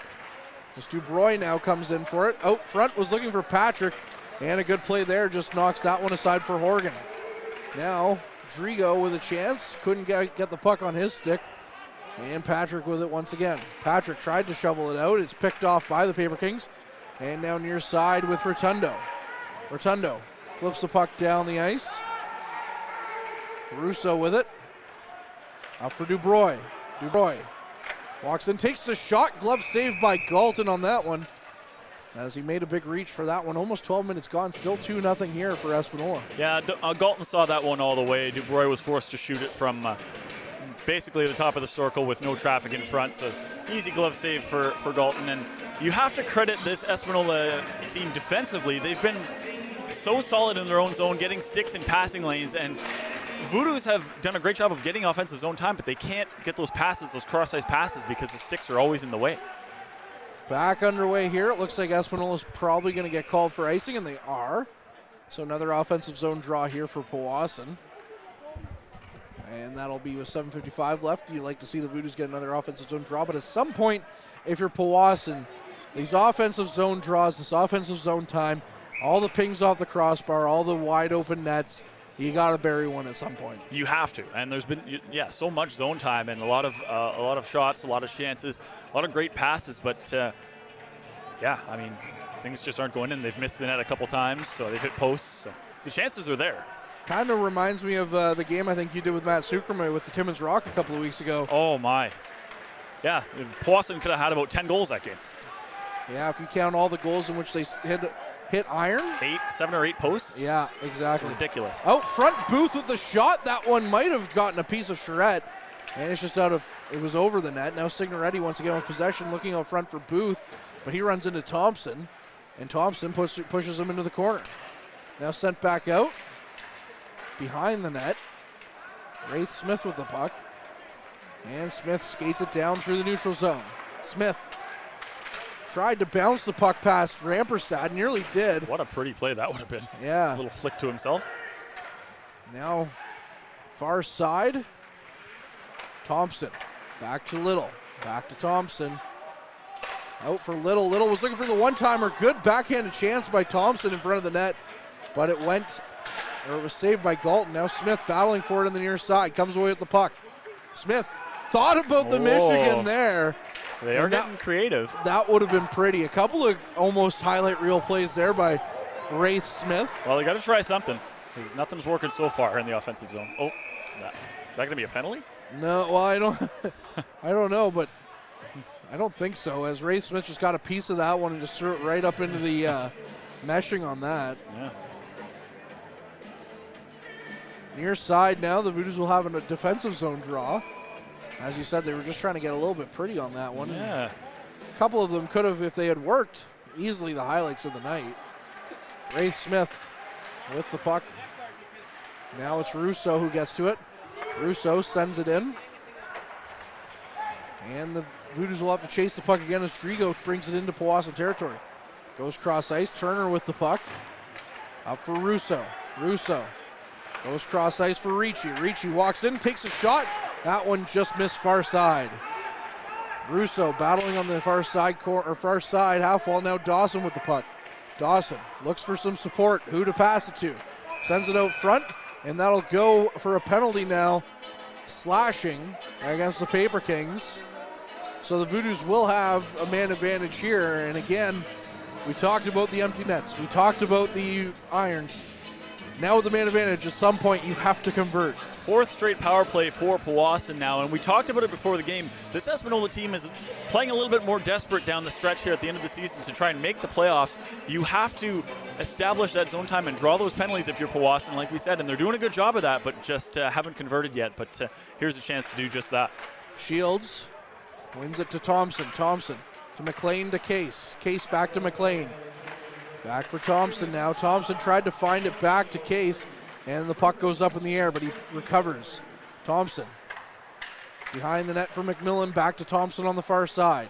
Thompson walks out, gets it back to McLean. McLean walks past his man, goes out front, tried to get it to Thompson for the one-timer, and he had it.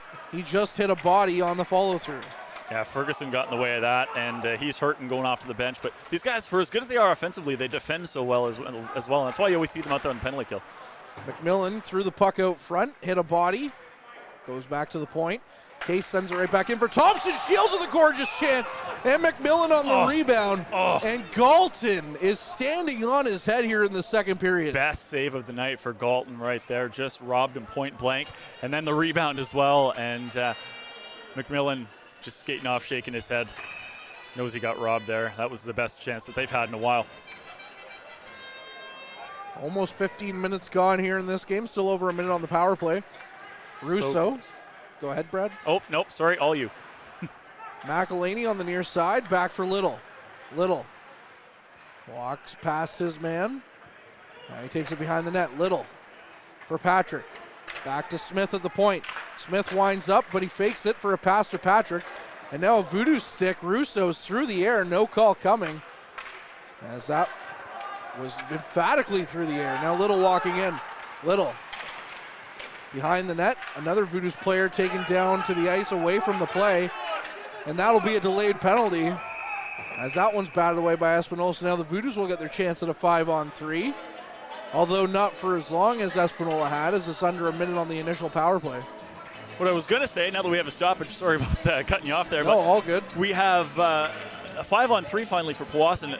This should be their best chance of the night to score, but like we've talked about, is the chances just aren't converting. And at some point, do you try something different? Do you try a different power play? Do you try different players out there on the power play? Do you draw something up a little different than what we've seen so far? Because Espanola seems to be sniffing out whatever Powassan's doing up till now. One back by the Voodoos to Case. Now to Little. Near side as they play pitch and catch behind the net. McElhaney with the puck out front for Case. Case takes a shot, stopped by Galton. McElhaney with the puck. Back to Case again. Case near side for Little. Little takes a shot. That one's blocked. And now trying to get to the puck is Patrick. Patrick taken to the ice. Bruce with it now to Shields. Back for McElhaney to Case. Case to McElhaney. And it's going to be 5-on-4 now. Little tried to get a shot away, and that one's blocked. Now coming out of nowhere from the penalty box was Rufa. Rufa nearly got a chance there on a break for Espanola. Case knocks his man off the puck. Great puck movement in the offensive zone by Powassan, but Espanola blocks everything. Yeah, blocking up the lanes for sure. Patrick hit into the boards there by Ferguson, who's back out there after hurting a little bit on the last shift. Now Case with it. Case to McElhaney. Sends it right back in for Case. Case loses it though as the puck bounces past McElhaney. Now Little chasing after it with his number 9 counterpart, Owen Ferguson, chasing right after him. Puck nearly gets away from them, but McElhaney with a head of speed through the neutral zone. McElhaney walks in, gets around his man, but had to go right around the net. Less than a minute now on the power play for Powassan. What a move, but just ran out of real estate. Wraith Smith sends it around near side. McLean with the puck. Sends it right back in. And Espanola gets to it on the near side and is sent down the ice. And now Peters Davey nearly got past his man, but now McLean comes back for it. McLean for Smith. Smith tried to get around his man, and he lost the puck. Now it's going to come back over for Wraith Smith. Wraith Smith's going to bring the puck in just offside. And with 2:39 left, it's still 2-0 Espanola.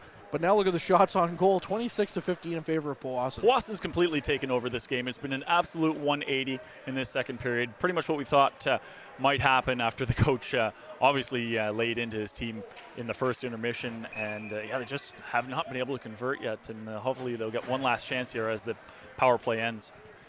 Rousseau looking for the draw against Signoretti. McDonald gets to it as Dubroy battling hard for the puck, as he's able to keep it in Paper Kings territory, but now we're back to 5-on-5. Case for Rousseau. Rousseau was looking for Dubroy, but the puck was just out of his reach, as that would have been a pretty play set up by Rousseau and Dubroy. Little with the puck. Now for Case. Case walks in, tries to find Dubroy, and that one bounced past him and on Galton, stopped there by the goaltender. Bit of a quick whistle. Galton didn't really have that secured, but managed to secure it right after anyway. But yeah, Caden Dubroy had a great chance on the doorstep. Just his arms or his stick wasn't long enough, one of the two. Yeah, give him a little bit of a longer stick, please. Shields in for the draw now to the far side of Galton against Signoretti. Voodoos coming away with the draw in the far side corner. Back for McElhaney. McElhaney with a chance. It's kicked aside by Galton. Shields sends it in, blocked away by Galton again. Now Ricci, far shot or sharp angle chance, and that was turned aside by the Sudbury Wolves prospect, Andrew Galton. 29 shots, 29 saves for Andrew Galton. The Powassan Voodoos have been by far the better team this period, but the Espanola penalty kill and Andrew Galton have been better. Shields again in for the draw. Looking for McElhaney. McElhaney shovels the puck into the corner as he collides with Rampersad. Now Signoretti with the puck. Signoretti flips the puck into Voodoos territory. Rotundo will go after it against Booth. And now two green, highlighter green jerseys are in there against white. And the Voodoos try to come away with it. Rampersad from the point throws that one on net. And that misses everybody. Now it's Bruce with the puck. Smetham was in there with him. Rampersad had the puck. Booth now with it. Gets it to Danuden. Danuden with the shot, stopped aside by Charette, and the puck bounces in. That's hard if you're the Voodoos to take that one after dominating this period and then to have a bounce like that go in the back of the net. Just the second shot on Charette this period, and it goes in, and now it's a 3-0 deficit when the shots have been 21-3 now in the second period. Grant Booth with the goal, his 10th of the season.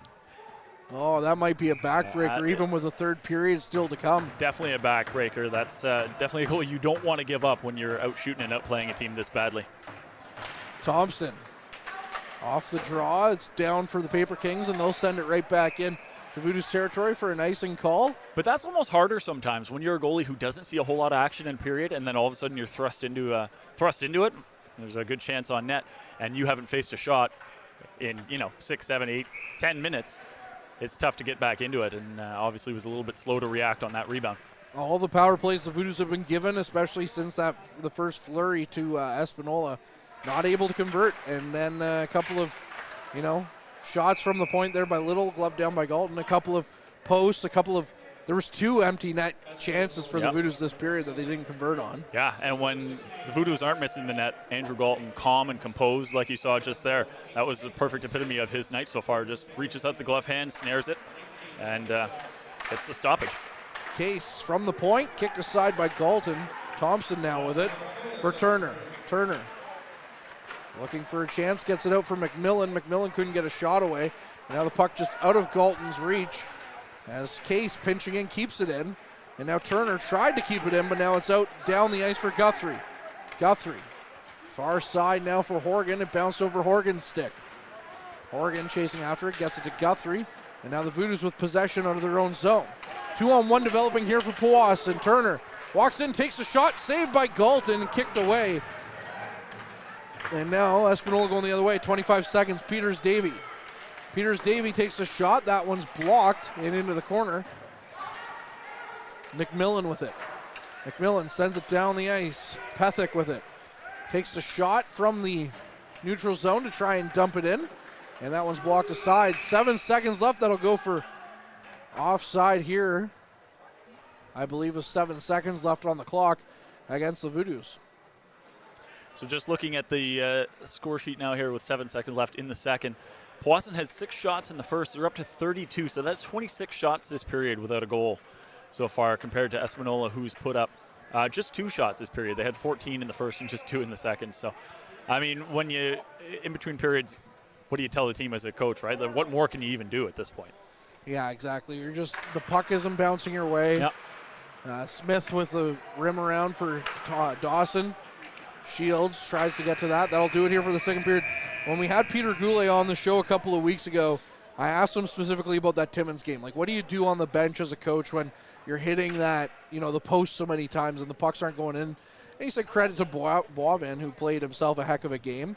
But at that point, he's like, what else can I do as a coach? The guys are executing. Yeah. It's just the puck luck here isn't going our way.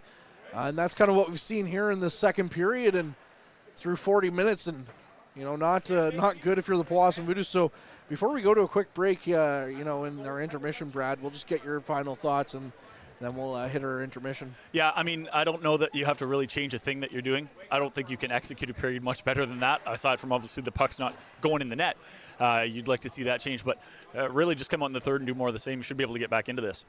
Shots on goal after 40 minutes of play, 32-16 in favor of the Voodoos, 3-0. Paper Kings lead, however, though. So he's Brad, I'm Courtney, Mike Brown, the camera operator, and Harrison on social media. Once again, manager. Who figured that one out? I don't know. You got to have some fun at this point. Anyways, we'll be back on the other side of our intermission. Average Joe's Eatery and Patio Bar is North Bay's only year-round lakefront restaurant. On the shores of beautiful Trout Lake, we have been serving delicious food and stunning views since 1999. Indulge in one of our delicious menu items or simply sit with a cocktail in hand and watch the beauty of Trout Lake before your eyes. Check us out online at averagejoes.net or visit us in person at 3501 Trout Lake Road, North Bay. Hey there, I'm Mike the Financial Advisor. When you strip it down to its core and you take away all the industry jargon, I help people solve financial concerns. So if you're concerned that you'll never save enough to retire comfortably, Or that your kid is going to graduate post-secondary $40,000 in debt. Or maybe even that life is going to take a really unfortunate sideways turn and somebody is going to have to open a GoFundMe page for you and your family. I can help you prevent all of those things from happening. If you want to see how, you can find me on Facebook, Instagram, and TikTok. Just do a search for Mike the Financial Advisor. You should find me. You rely on your vehicle to take you to the places that matter most to you. So bring your vehicle to the team you can rely on to keep it running at its best. Dave's Automotive Services. Whether you're getting your car or truck ready for the season with a tire change, making sure you're safe on the road with an inspection and certification, or doing your due diligence to keep your vehicle in tip-top shape with regular maintenance, Dave's Automotive Services has you covered. Expert troubleshooting, quality repairs, and time-efficient labor are the 3 stars of service you can expect when you bring your car or truck to Dave's Automotive Services at 411 Airport Road. Call 705-478-5544 and book your appointment today.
Average Joe's Eatery and Patio Bar is North Bay's only year-round lakefront restaurant. On the shores of beautiful Trout Lake, we have been serving delicious food and stunning views since 1999. Indulge in one of our delicious menu items or simply sit with a cocktail in hand and watch the beauty of Trout Lake before your eyes. Check us out online at averagejoes.net or visit us in person at 3501 Trout Lake Road, North Bay.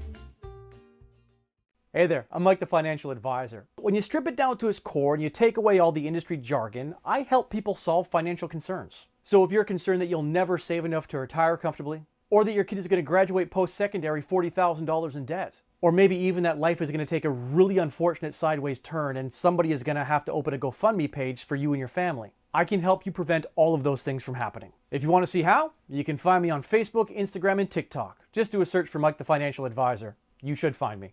You rely on your vehicle to take you to the places that matter most to you. So bring your vehicle to the team you can rely on to keep it running at its best. Dave's Automotive Services. Whether you're getting your car or truck ready for the season with a tire change, making sure you're safe on the road with an inspection and certification, or doing your due diligence to keep your vehicle in tip-top shape with regular maintenance, Dave's Automotive Services has you covered. Expert troubleshooting, quality repairs, and time-efficient labor are the 3 stars of service you can expect when you bring your car or truck to Dave's Automotive Services at 411 Airport Road. Call 705-478-5544 and book your appointment today.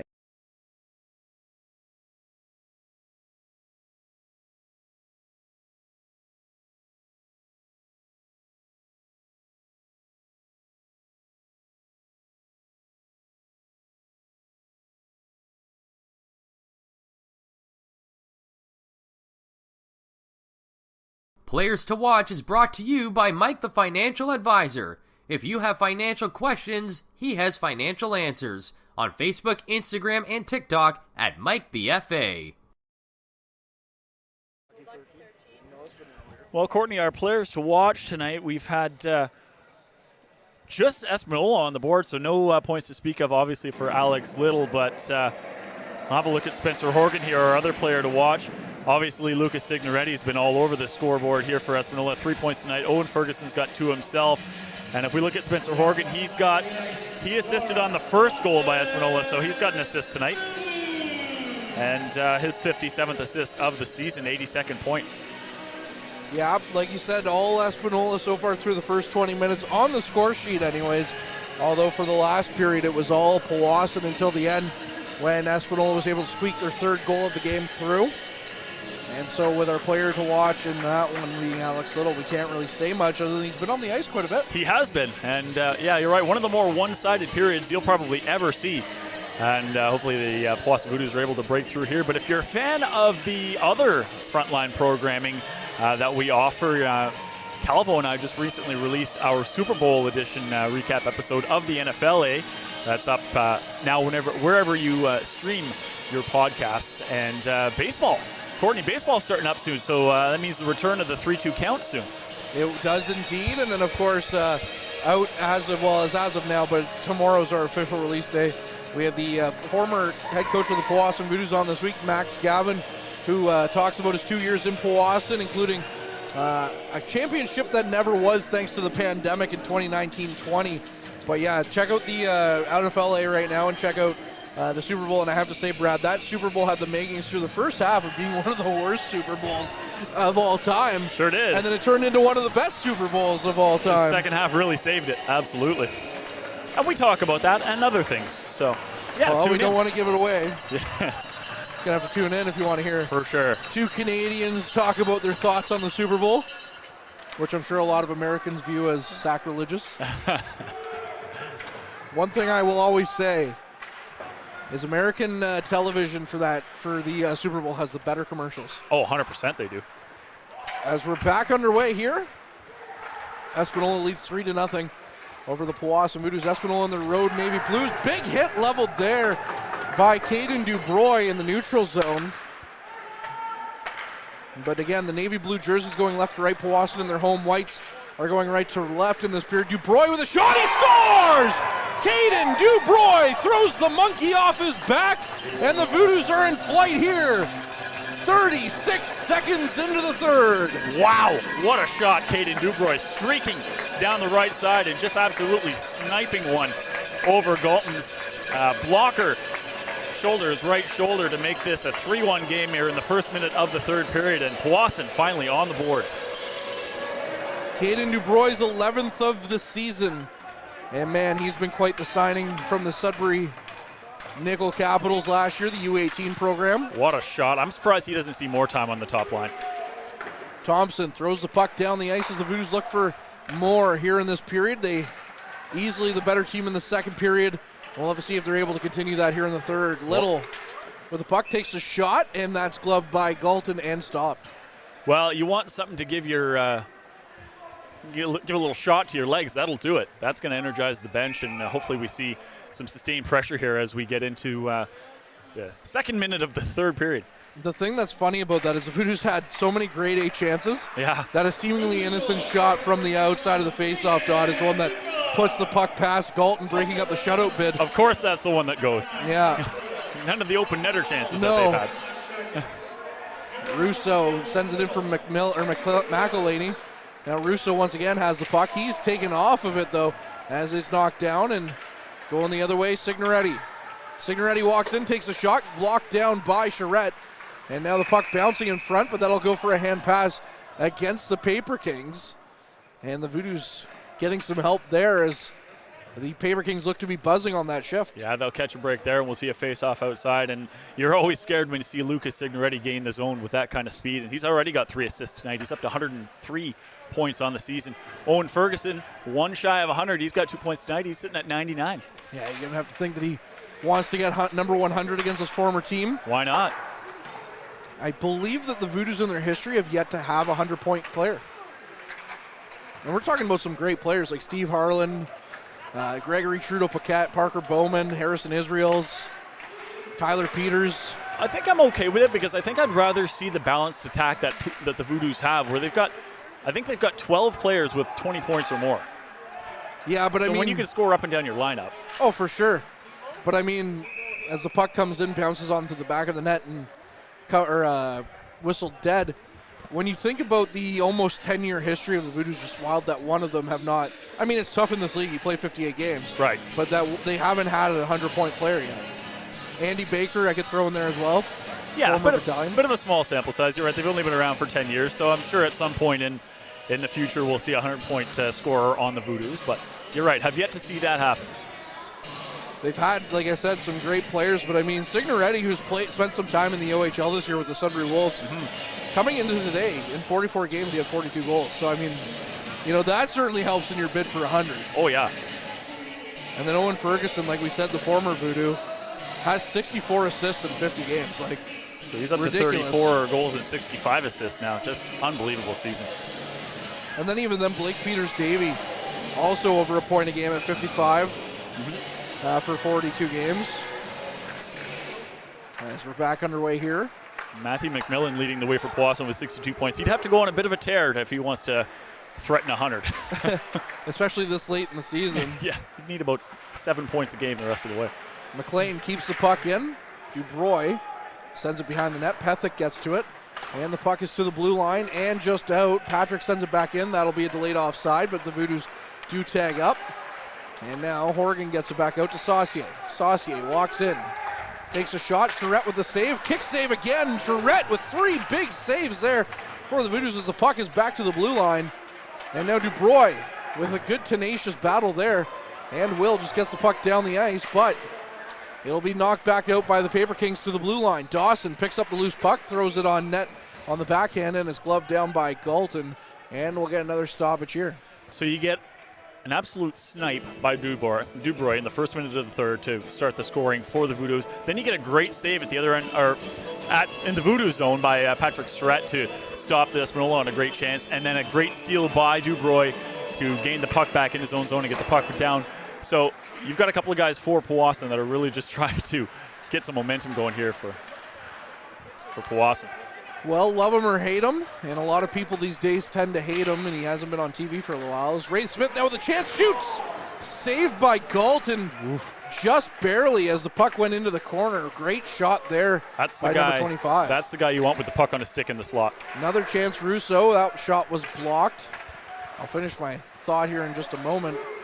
As now Ferguson with the puck to McDonald. McDonald down the ice. Peters Davies sends it in. Ricci gets to it. Gets it up for Smith. Smith goes cross ice to McElhaney to Russo. Russo shovels it in on the backhand. McElhaney coming after it again. And then down the ice. That'll go for icing here against the Voodoos.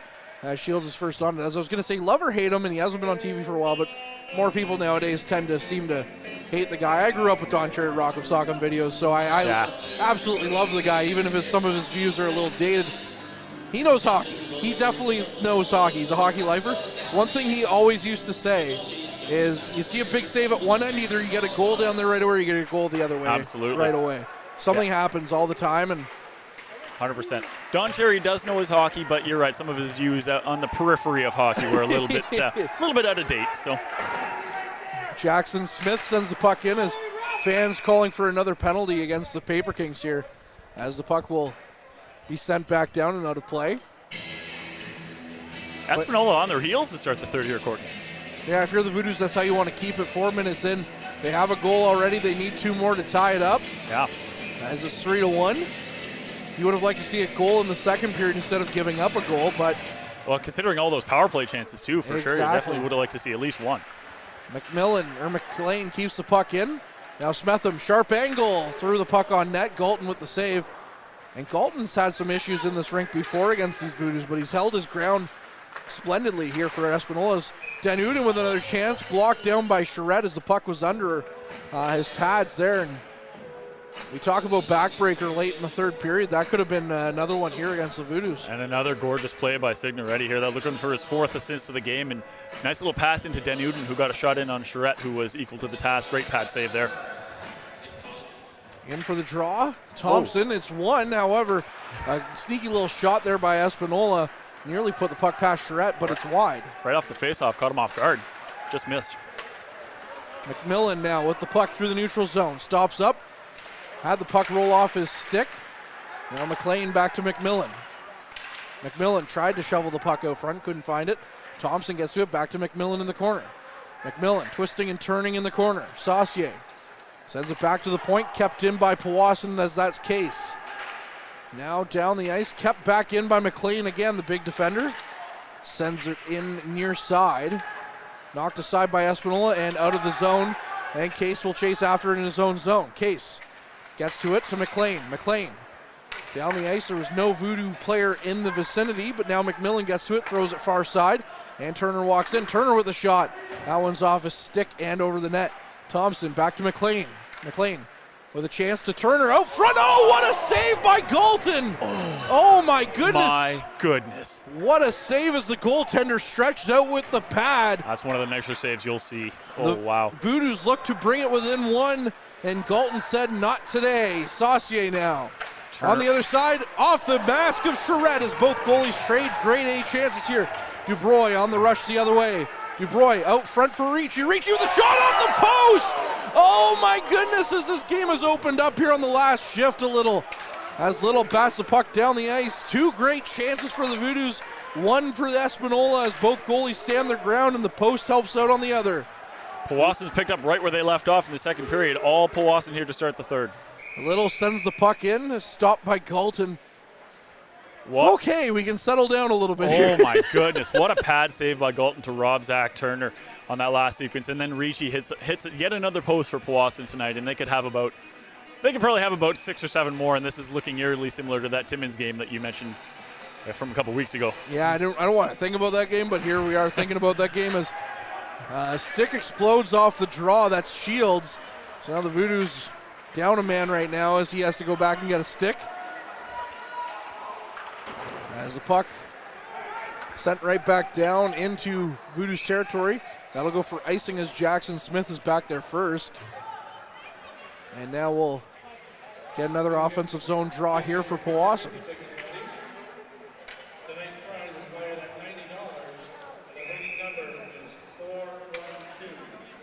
It looks like we'll have the McLean, Thompson, and McElhaney line out here. Oh, no, sorry. The Smetham, McElhaney, and Thompson line. Well, the face-off won by Thompson, but he's not able to get to the loose puck after that. As now Smetham kept the puck in, or rather Case, I should say. As Case gets it back, he was looking for McLean, and the puck hits a stick, and it goes all the way back down to Voodoos territory off Peters Davey. McLean with the puck, gets around his man, and now tries to get the puck down the ice. He does to McElhaney. McElhaney with speed through into the offensive zone. Thompson put that one just wide and past the glove. Smetham with the puck, in tight for Thompson, was out front for McElhaney, and he couldn't tap that one home. Down the ice into Voodoos territory. 7 minutes gone here in this period. The Voodoos again humming, but can only get one past Galton so far. Again, the sticks and passing lanes for the most part for Espanola. They're doing a good job of it, but you have to also notice that the Voodoos passes are starting to connect. Smetham walks in, takes a shot, rebound chance, and that one he just put wide as he split the D out of nowhere again. Good shift here for the Voodoos. They're just putting good shifts together all over the ice. He's got that speed, that acceleration. Yeah, sneaky fast. Yeah. Ricci gains the red line, couldn't shovel the puck in as it's sent back down by Espanola. Little now with it. Tried to get the puck down the ice. Good stick there by Ferguson, stopped that chance. And now Little has it behind his net. Little with some pressure from Guthrie. Sends the puck to Russo. Russo was looking for Turner. That's out of his reach. And now down back into Voodoos territory. Russo gets to it for McMillan. McMillan couldn't gain the zone with that. Now the other way for Smith. Smith sends it in. It goes around McMillan. Fanned on his chance towards the net from the far side half wall. But Shields comes in for help. Shields lost it to Denuden. Denuden down the ice. Gets it to Rotundo. Rotundo up for Turner. Quickly for McMillan, now for Shields. Shields walks in, takes a shot. Good chance there, and shoveled home! Zach Turner, stay hot! Number 16 for the Voodoos, puts it in. It's a one-goal game on Turner's 19th of the season. A couple of minutes ago, we saw Zach Turner get absolutely robbed by the save of the night by Galton, but a couple minutes later, he gets rewarded and has redeemed himself for that one. That was a great finish on that rebound. Zach Turner has pulled the Powassan within one with still over half a period to go here. What a game. Don't turn away now. We're 8 minutes and 17 seconds into this third period. The Voodoos have 2 goals here so far in the third. As another chance here coming in for Patrick, but the puck just rolls in on Galton, who's able to cover that one up and stop that one. Oh my goodness, you can definitely feel the momentum tilting now. Oh yeah, you had to feel like that Powassan was just due. With all the pressure and all the shots that they've been throwing at Galton, you had to figure it was just a matter of time, and sure enough, the Voodoos have scored 2 here in the third to make this a game. Turner's 19th of the season, bringing us to within a goal. We'll have to see if the Voodoos have enough gas in the tank to get another one to tie things up. Puck down, missing the net. Case gets to it, so we'll get an icing call here. And now we have Lyons and Thompson mixing things up back at the other blue line. And these two teams, albeit playing in different divisions, because of the highway corridor of Highway 17, the Voodoos have seen a lot of Sudbury and Espanola from the west. So it's definitely got a feel of a rivalry game, even though they both play in different divisions. Absolutely, and no love lost between these two teams. You can tell it's been chippy. There's been some physical play. There's been some pushing and shoving all game long. So they're very familiar with each other. We'll say that. That's for certain. An understatement, maybe. Puck down the ice. Case gets to it. Looking for Russo. Gets to Dawson. Dawson gets it to Russo now as he's taken out of the play. Russo with the puck. Looks out front for McLean. Saved there by Galton as the defender snuck in and had a golden chance in the slot. Now Saucier tries to get it past Case. He can't. He's knocked down. So is a whole mess of bodies there as Ray Smith, McLean mixing things up with his guys. Horgan threw a huge hit after the play on Wraith Smith, and McLean took exception and shoved Horgan. So we got possibly some penalties coming here. Well, it looks like the Voodoos have been getting by with no penalties to this point outside of the first period. It looks like we are going to get some penalties here. That was a huge hit by Horgan on Wraith Smith, and there was no need for it. The play was already basically over. So no penalties. Oh. So both teams are going to be skate out of this unscathed. Maybe the referees are going to put their whistles away for the next 10:54. I'm not sure. Of course, buckle up. This is one goal game here. This one's fun. As it's out down the ice for Smetham. Smetham. Good defensive play there by Espanola. McDonald to get the puck away from Smetham and not give him a shot attempt. Smetham just couldn't free up his stick to get an actual shot away there, yeah. Yeah, good job not taking a penalty there for Espanola. 3-2, they currently lead. Yet another offensive zone draw, though, for Powassan. Out front for Shields. Shields didn't have any chance there. As now Ricci takes another shot, blocked aside. McElhaney had Galton down and out, but couldn't bury the puck home. Now McElhaney once again with the puck. Loses it though to Peters Davey. Good play there by Little to break down that chance, as Ferguson would have been home free. McElhaney with the puck. Now for Smetham. However, the puck sent right back down by Espanola. Little sends the puck down in on Galton. Galton's going to glove that one. Looks like he felt a little sore after getting that one too. Yeah, he reacted sort of strange there. It looked like he wanted to play the puck and then decided against it, even though there wasn't a Powassan Voodoos player around him. Decided he'd rather just take the second and see another draw to his left. Hey Brad, you remember the shots were 14-6? I do remember that. For Espanola, it's now 40-18 for Powassan. Oh, wow. Talk about one-sided. The ice has certainly been tilted towards Galton for a while. Has it ever. And he's definitely earning himself one of the stars of the game, I would have to say. Standing on his head. I mean, we might even have to pick him as our player of the game depending on how things go, even though it's usually a Voodoos player. I don't know if I'd be opposed to that. He's been unreal. A couple of huge saves, too. Just Booth takes a shot. Charette kicks that one aside. And now Thompson with the puck through the neutral zone. Thompson, cross ice for Turner, the most recent goal scorer, takes a shot. Galton gets the puck up in his shoulder and gloves it down. And then we'll get a stoppage of play there. That'll also bring us to our mid-period break. As I've said a couple of times now, buckle up, don't go anywhere. This game got a whole lot more interesting here in this third period. Tonight's broadcast is brought to you by Average Joe's Eatery. Average Joe's, where we want your experience here to be a happy one. 3501 Trout Lake Road. Wow. What a period. what a period and a half, really. Turner. Turner and Dubroy here with the 2 goals for Powassan. And it's been all Powassan since the start of the second period, but wow. Just when we thought the Voodoos might be dead in the water after a late second period goal. They've come alive. They have. Well, it's plays like that last save that Galton made, though, because it was sort of awkward up in his blocker side shoulder, and he had to kind of reach his shoulder up to make the save, but he didn't give up a rebound. Somehow he was able to keep that puck from bouncing out, and that's sort of been the story where he's controlled his rebounds. He's only given the Voodoos, the post to shoot at, really. When the Voodoos have missed, they've just missed, or they've hit post, or he's made a great save. So if they win, it's because of him. Off the draw, Dubroy with a shot. That one just went wide as it was off a body. Dubroy with another chance, fanned on that attempt. And Caden Dubroy threw the monkey off his back earlier this period. You got to think that he's been buzzing right now and feeling pretty good about that goal. But knowing him, he's definitely team first, so a win would be better for him, I'm sure, in the grand scheme of things, as the puck just seems to find him right now. Yeah, I wouldn't mind seeing him get a second one. Russo tried to find it back to Dubroy as he's all held up. Puck back to Case at the point. He's just going to shovel the puck in deep. Dubroy chasing after it. As now, big hit leveled against Powassan. Has another chance from the point, blocked in front of the net, and it's down the ice. But the Powassan Case quickly turns it back in for Horgan. Horgan down the ice, back for Ricci. Ricci, cross ice for Little. Little, Dipsy doodling his way in, but he's taken off the play by Ferguson as the puck is knocked off the boards and into the roof and out of play.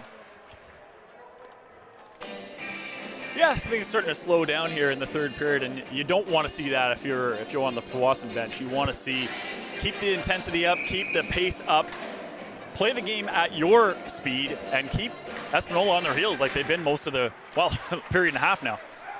Smith gets the puck to the near side and is sent down the ice by the Paper Kings. That'll go for a icing call. Wraith Smith now in Guthrie. Another icing. That's had a bit of an awkward collision there. 8 or 9 times that the Paper Kings have iced the puck this period here, and they've got to be tired now because they've been in their own zone playing defense for a good chunk of this game, Courtney. Yeah, they have been. A lot of defensive zone draws. I have to say, earlier this season, Ray Smith came to me while I was doing public address, and he asked me to touch the blade of his stick for good luck, and he goes out and got a couple of apples that game. I'm just saying, I might have to reach out and get his stick here at some point, but it's a little bit tougher with the meshing in the way. So you've got the horseshoe, and it's apparently you're the opposite of Chris Dawson, who's the unlucky. Little up down the ice for McElhaney. McElhaney to Smetham. Smetham looking for McElhaney. That's going to be a penalty against Espanola here, as McElhaney couldn't get a shot away on a hooking call. And you haven't scored on the man advantage yet.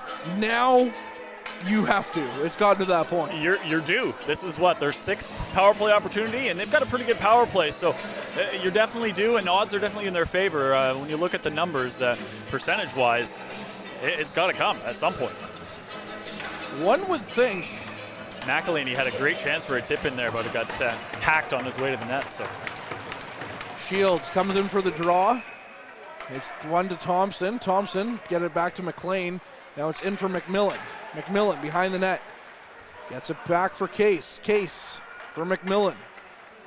McMillan looked out front for Thompson. Couldn't find him. And now it's back for McLean. Thompson near side. That's Rufa in the box. McLean looking for Thompson. It missed him. As now the puck sent down by Rampersad down the ice. As that's Signoretti sneaking in behind the defenseman. But McLean good to get back there, keep the puck away from a breakaway chance. Now Case stops up in his own zone. Has possession. Gets it to Thompson. Thompson looks to start out from his own zone. Gave it away nearly to lines. And then he's going to get the puck bouncing away from him. Gets it up for Case. Case through the neutral zone and nearly had it knocked away by Ferguson, but Shields gets it in deep. Shields back for McMillan. McMillan on the near side, back to Smith. Smith goes cross ice, finds Case. Back for Smith. Smith with a shot, and that one was just tipped wide. Case kept it in, no. As the puck goes down the ice, Case blew a tire, and now Smith has it in his own zone. Under a minute left on the man advantage. 6:50 left here in this third period. Alex Little down the ice. Leaving it for Russo. Russo for Patrick. Russo. Far side gets it for Smith. Smith with a chance. And that one might have just missed the net. Or Galton might have gotten a piece of it. I think it hit something, yeah.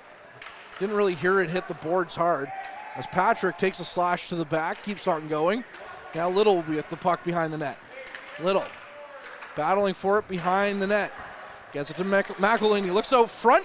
Couldn't get the puck to settle down, and now the puck's down the ice again. Ray Smith with the puck in his own zone. Smith leads the rush down the ice with a head of steam. Walks in. Goes sharp angle. Misses the net on that one. That one's Rotundo. Rotundo battling for it. We're back to 5-on-5 hockey. Back for McElhaney to Jackson Smith, who takes a shot. That one's blocked. And Jackson Smith bats it back in deep. McElhaney with the puck. Walks around. Back to the point. Rotundo with the shot. Blocked. And now going the other way is Horgan. That'll be a delayed penalty against Powassan. Interference. As the penalty train has now shifted to Espanola.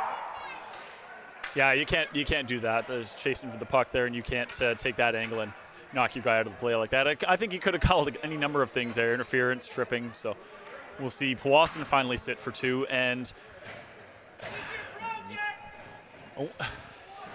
and some comments from the Powassan faithful here. We've got quite a crowd, lively crowd here tonight, Courtney. Yeah, not bad for how bad the weather's been, really. Yeah. On a Wednesday night here in February. Tomorrow is a leap day, too. That's right. Signoretti with the puck in Voodoos territory. Goes in deep now. Back for Signoretti.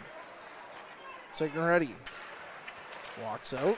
It's for Guthrie. Guthrie tried to get the puck to the front, and now it's taken away by Little. Little down the ice with a burst of speed around Horgan. Alex Little takes a chance, backhand. He's taken down, and that'll be a holding call made against Horgan, and he's hopping mad. Guess he got up looking at the referee. So now that penalty only lasted 26 seconds for Espanola. That's exactly how you kill a penalty, Courtney. Alex Little is the smoothest skater that the Powassan Voodoos have, and he is quite fast as well. And when you can use your speed to get to the outside and force the defender to grab a hold of you, to prevent you from getting to the front of the net. I mean, that's just a great play by Alex Little, and we'll see some 4-on-4 hockey here for 1:34. I was going to say our 2 players to watch going head-to-head on that one. That's right. 4-on-4 action here as Patrick wins it back to Case. Case takes a shot. That one's blocked. And now McLean gets to it. McLean losing the handle. And going the other way now is Rampersad. Rampersad gets the puck in deep. Case gets it back to McLean. McLean loses it to Ferguson. Ferguson with time. Out front. Oh, off the side of the net. Unbelievable. I thought he saved that. Charette, yeah, might have gotten a piece of that one. I thought he kicked his left leg up and got that. Wow. Espanola with a makeshift 2-on-0. Now Ferguson walking in again. Another chance. Good defensive play there by Powassan. They have numbers if they're quick enough here. Case walks in as that'll be offside on Patrick. What a save by Charette. I thought that was curtains right there. That was the game. 2-on-0. Oh. If that was indeed a save for Charette, save of the night, save of the week, save of the year. That might be save of the year. Like, that was ridiculous. I don't know if he got his toe on that or not. It looked like he did. Wow. And we've seen plenty of great saves in this game alone. And those are the 2 guys you can't have in on a 2-on-0 against you. Ferguson and Signorelli. Smith with the puck. Carries it back into his own zone, gets it to Ricci. Ricci heads the rush down with Dubroy. Ricci leaves it for Dubroy. Dubroy was looking for Little, who was trailing in, as he just put that one out of his reach. Now Smith walks in, he's taken down. Puck somehow found his way after bouncing in off a couple of bodies into Galton. 33 seconds left on 4-on-4, and then Voodoos will get a 26-second power play. Abbreviated power play, but it'd be nice to see them establish the offensive zone possession before that time, and then have the penalized player join the power play. Dubroy in for the draw. Little had the puck knocked away from him, and that'll go down the ice, and that'll be another icing call here against Espanola. Time slowly ticking down on Powassan here. It's 4:07 left in the third period. Time is the enemy. Yeah, 4:07 left. 41-18 are the shots now for Powassan. And I mean, if you looked at the peripheral stats, like the shots and the chances, you'd think that Powassan would be winning this game handily. Smith with his chance. It hits a body, and it's off the roof and out of play. And we'll get another stoppage here. Let's see if there's a little bit of magic left in a couple of the sticks here on the Powassan side. I've lost count at this point, Courtney, of how many shots that Espanola has blocked. It seems like they're just blocking everything. Oh, yeah. Powassan's definitely probably doubled their shot total just in shot attempts. Oh, easily at least. If you add that to the total, yeah. Yep. As Espanola gets the puck, they flip it down the ice. Ricci stops it at the red line. And that'll go for a hand pass, I believe, against the Voodoos. 16 seconds left on the 4-on-4. And we'll get a draw here by the Powassan blue line. So there's the announcement here in Arena. It is next Tuesday against the Hearst Lumberjacks. Will be their next home game and their next broadcast here. Tuesday night's usually podcast night. What am I going to do? Uh-oh. Bruce with the puck. Something's got to give. Yeah. I'm going to have a conversation with the schedule maker. McLean for Smetham with the shot. Galton with the save. As that was a good look there, but now the Voodoos just taking shots from anywhere as they have to. Next week's podcast will just be recorded live as you call the game. I guess we're just going to put the game out live. Incorporate that as the... Yeah. At this point. I have to have a bone to pick with somebody here. They know Tuesday's my night. I always ask for a player on Tuesday. Have you thought about cloning yourself and being in 2 places at once? If only I could. It would make everything here easier, that's for sure. If only there were more hours in the day. If only.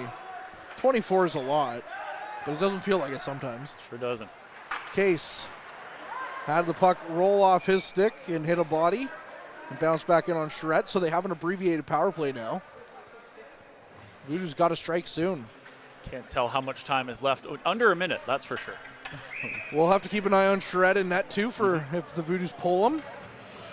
You have to imagine they will with maybe a minute and a half left. Russo in for the draw. He wins it back to Little. And now Little, being hounded by Signoretti, gets it to Patrick. Patrick, cross ice for Wraith Smith to McElhaney. McElhaney at the red line, can't get a pass as his stick was held onto by Rampersad. Now Smith nearly knocked off the puck, gets it to McElhaney. McElhaney Wills himself out front, tried to get it to Smith. Another chance now for Patrick, and Galton got a piece of that, and that puck came out of play. And now we're back to 5-on-5 with 3 minutes left, or 3:03 to be specific, in this period. It's getting to crunch time here for Powassan. Another chance that looked like it could have been a little bit dangerous there. It's sort of squeaked through the slot to Patrick to the left of Galton, but couldn't put a shot on that. It got deflected up over. Puck won by the Paper Kings, and they send it down the ice. Ricci with the puck in his own zone. Going cross ice for McMillan. Puck now sent down the ice. Ferguson walks in, takes a shot. Charette with the save, knocked off the side of the net as well. McMillan near side for Thompson. Thompson over for McLean, and now it's a 2-on-1 for Powassan. McLean looks to take the pass, tried to get it out front, and a good defensive effort there by Espanola negates that. Great pass block. Rufa with the puck in his own zone now. Banks the puck down the ice. Finds Lines, but Lines can't get past Ricci as Ricci has to chase after it. Now Lines with the puck behind the net. Lines battling for it. It's out front, McMillan with it. McMillan chasing after the puck. Shovels it down the ice. Doesn't get it very far though. Now as Case brings it in. Case with the shot. That one's over the net. Back to the point for Dubroy. Dubroy flips it right back in. McElhaney gets to it. Sends it right back the other way. Charette onto the bench now for the extra attacker. Little skates in. Sends it behind the net.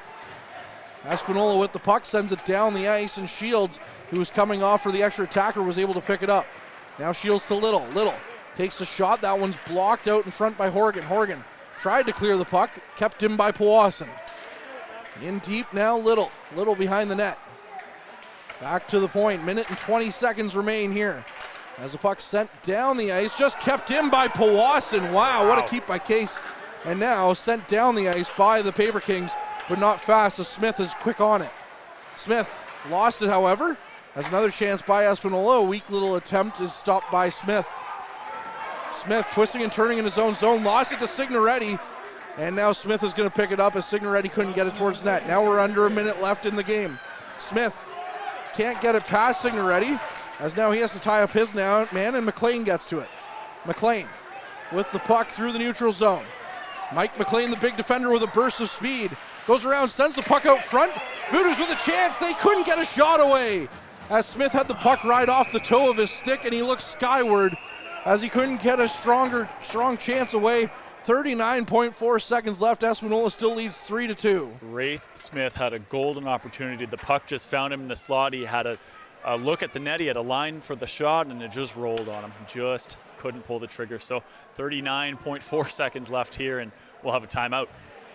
Timeout for Powassan indeed, as now we'll see them dig up the play that they want to play. 43-18, the shots in favor of the Voodoos. They've kept the Paper Kings to 4 shots since the first period. Hold on. 4 shots since the first period? Wow. Oh, 3. Sorry, 3. I don't like Ryan sitting here.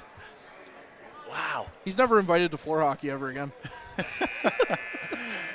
Appreciate the correction on that. We want to make sure we're giving our listeners the correct stats, correct numbers. So the math is not mathing. The math, it wasn't mathing for us, but we've been corrected, so there we go. That's why Ryan does stats and we do play-by-play. That's right, yeah. 3 shots for Espanola since the first period. Unbelievable. I've never seen a game this one-sided over the course of 2 full periods, and Powassan just not able to find that equalizer yet, but they still have 40 seconds to try and get it. Shields gets it to Dubroy. However, the puck is nearly knocked out by the Paper Kings, and now Signoretti has a chance. Signoretti, and he ices it. Lucas Signoretti is 44th of the season, rather. 29.1 seconds left on the clock as he's going to ice that. And now some Voodoos fans yelling at some of the Paper Kings, as that'll send a lot of Voodoos fans to the door. Yeah, Signoretti spins and fires from just outside the blue line and rolls that puck into the empty net for his 4th point of the night. First goal, 4th point, and that sits him at, 104 points now? Yeah, Signoretti. He is the bane of Powassan's existence this year. Yeah, as the Voodoos will go back to an empty net formation again here off the draw. So they'll have 6 on 5. Little hanging back as the rover. So we'll have to see if the Voodoos have it in them to get 2 quick ones here. Although time is not their allies. Dubois hooked down. Case with a chance, as it will be a delayed penalty. And that one's sent down the ice and just missing the net anyways. Not that it would have counted. So now the Voodoos will have a chance 6-on-4. 6-on-4 with Ferguson, I believe, is going off. Well, that's who you want to see because he's one of their better penalty killers as well. So 6-on-4 with the offensive zone draw. See if they can get a quick one. 21.5 left on the clock. 4-2 Paper Kings lead. That's a couple games now where I'm not too pleased to be calling the game in a situation where it is dominated by Powassan and they end up on the losing end somehow. Little throws it towards the net. That one just missed. And now Case keeps it in. Sent in for Smetham. 9 seconds left on the clock. Time will run out here on Powassan as that'll go for icing. And the Paper Kings, they're not even going to call I guess it's not icing with the penalty. So that'll do it here as the Voodoos lose to the Paper Kings in a game that they absolutely dominated. And really sad to see them not come away with at least a point in this one. Well, I said this to Matt after we called that Timmins game, and I'll say it again. It's hard to really be too upset with the effort. And if you play like that every game, 9 times out of 10, you're going to come out with the win, right? Yeah. Well, I don't know, because that's 2 games now. Okay, so 8 times out of 10. That's 2 games now where the other team has won. But Espanola fighting for their playoff lives in the West, and they fall in this one 4-2. It's people just taking their time trying to get past us while we're still trying to conduct our broadcast here. Jeez Louise. No respect for the play-by-play. Yeah. As we're going to get our 3 stars of the game here very momentarily. So I'm sure that Galton will have to be one of them. I get it. I would want out of here too if I was able to. That's a tough one. That one stings for sure. Yep. When you come out with that kind of effort. Don't like that. They by the end, I was right. They had 4 shots because of the empty net shot. So take that, Ryan, in your stats. That one's tough too because Hearst Lumberjacks are chasing Powassan in the standings. And now I think that'll give Hearst 2 games in hand on Powassan. And Powassan, unable to earn points here tonight, just sit 2 points ahead of Hearst. So that's a tough one. Okay, well, I'm guessing we're not getting our 3 stars of the game, so I'm just going to say it. Galton, Dubois, and Signoretti. Actually, no, I'll give it all to Espanola, even though Dubois with a good chance there. I'll give it Galton. I'd probably give it Ferguson, Galton, Signoretti. I might give Galton the 1st and 2nd star. But yeah, good choice. I might give him all 3. Yeah. Really, because he was the difference maker here tonight. Oh, my goodness. I mean, I know Signoretti, with his 4 points and all that, but Galton, literally, if he's not in net tonight, Espanola doesn't win that game. 100%. And it was the same with the Timmins game. It was a heck of a goaltending performance on the other end for Timmins. So yeah. Tough to be too upset. Powassan just couldn't buy one for the first couple periods, right? No. All right, looking ahead to the rest of the week, we'll have 2 after-action reports here as the Battalion play tomorrow and they also play Sunday. And then we'll have Powassan Voodoos hockey next Tuesday when they take on the Hearst Lumberjacks, as well as the 3 stars are Shields, Signoretti, Galton. Okay, so we're pretty close. Sure. Galton 1st star, Signoretti 2nd star with 4 points, and Shields for Powassan getting the 3rd star of the night. All right, Brad, here's the thing. If you come to another game and the Voodoos outplay another team and then they still lose, it's me. You're the problem, it's you. As Taylor Swift would say, I'm the problem, it's me. Yeah. We know you like football, but come on, don't bring Taylor Swift into this. No, I'm just kidding. I've had to become a Swiftie as a football fan. That's I'm true. a token Swiftie now as well. Oh, jeez. I'm the one wearing my Bills shirt right now, to be fair, though. There you go. Yeah. Anyways, that'll do it here for this one as the Powassan Voodoos fall 4-2 at the Powassan Sportsplex in a game in which they absolutely dominated 40 minutes. And like I said, when they scored that 3rd goal in the 2nd, that might be the backbreaker. It was indeed the backbreaker. So he's Brad Brooks, cameraman Mike Brown, and Harrison from the Garrison on social medias. I'm Courtney Kenny. As always, keep your eye on the front line.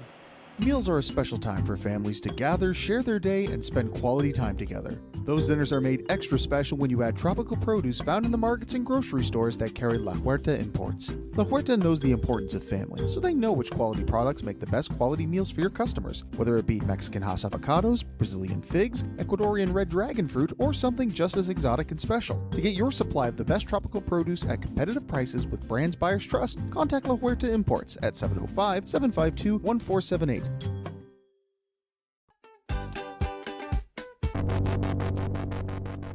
Barry! Huh? I told you not to be scaring the customers. Hey, Barry, come on in for a bite. And bring Brianna with you.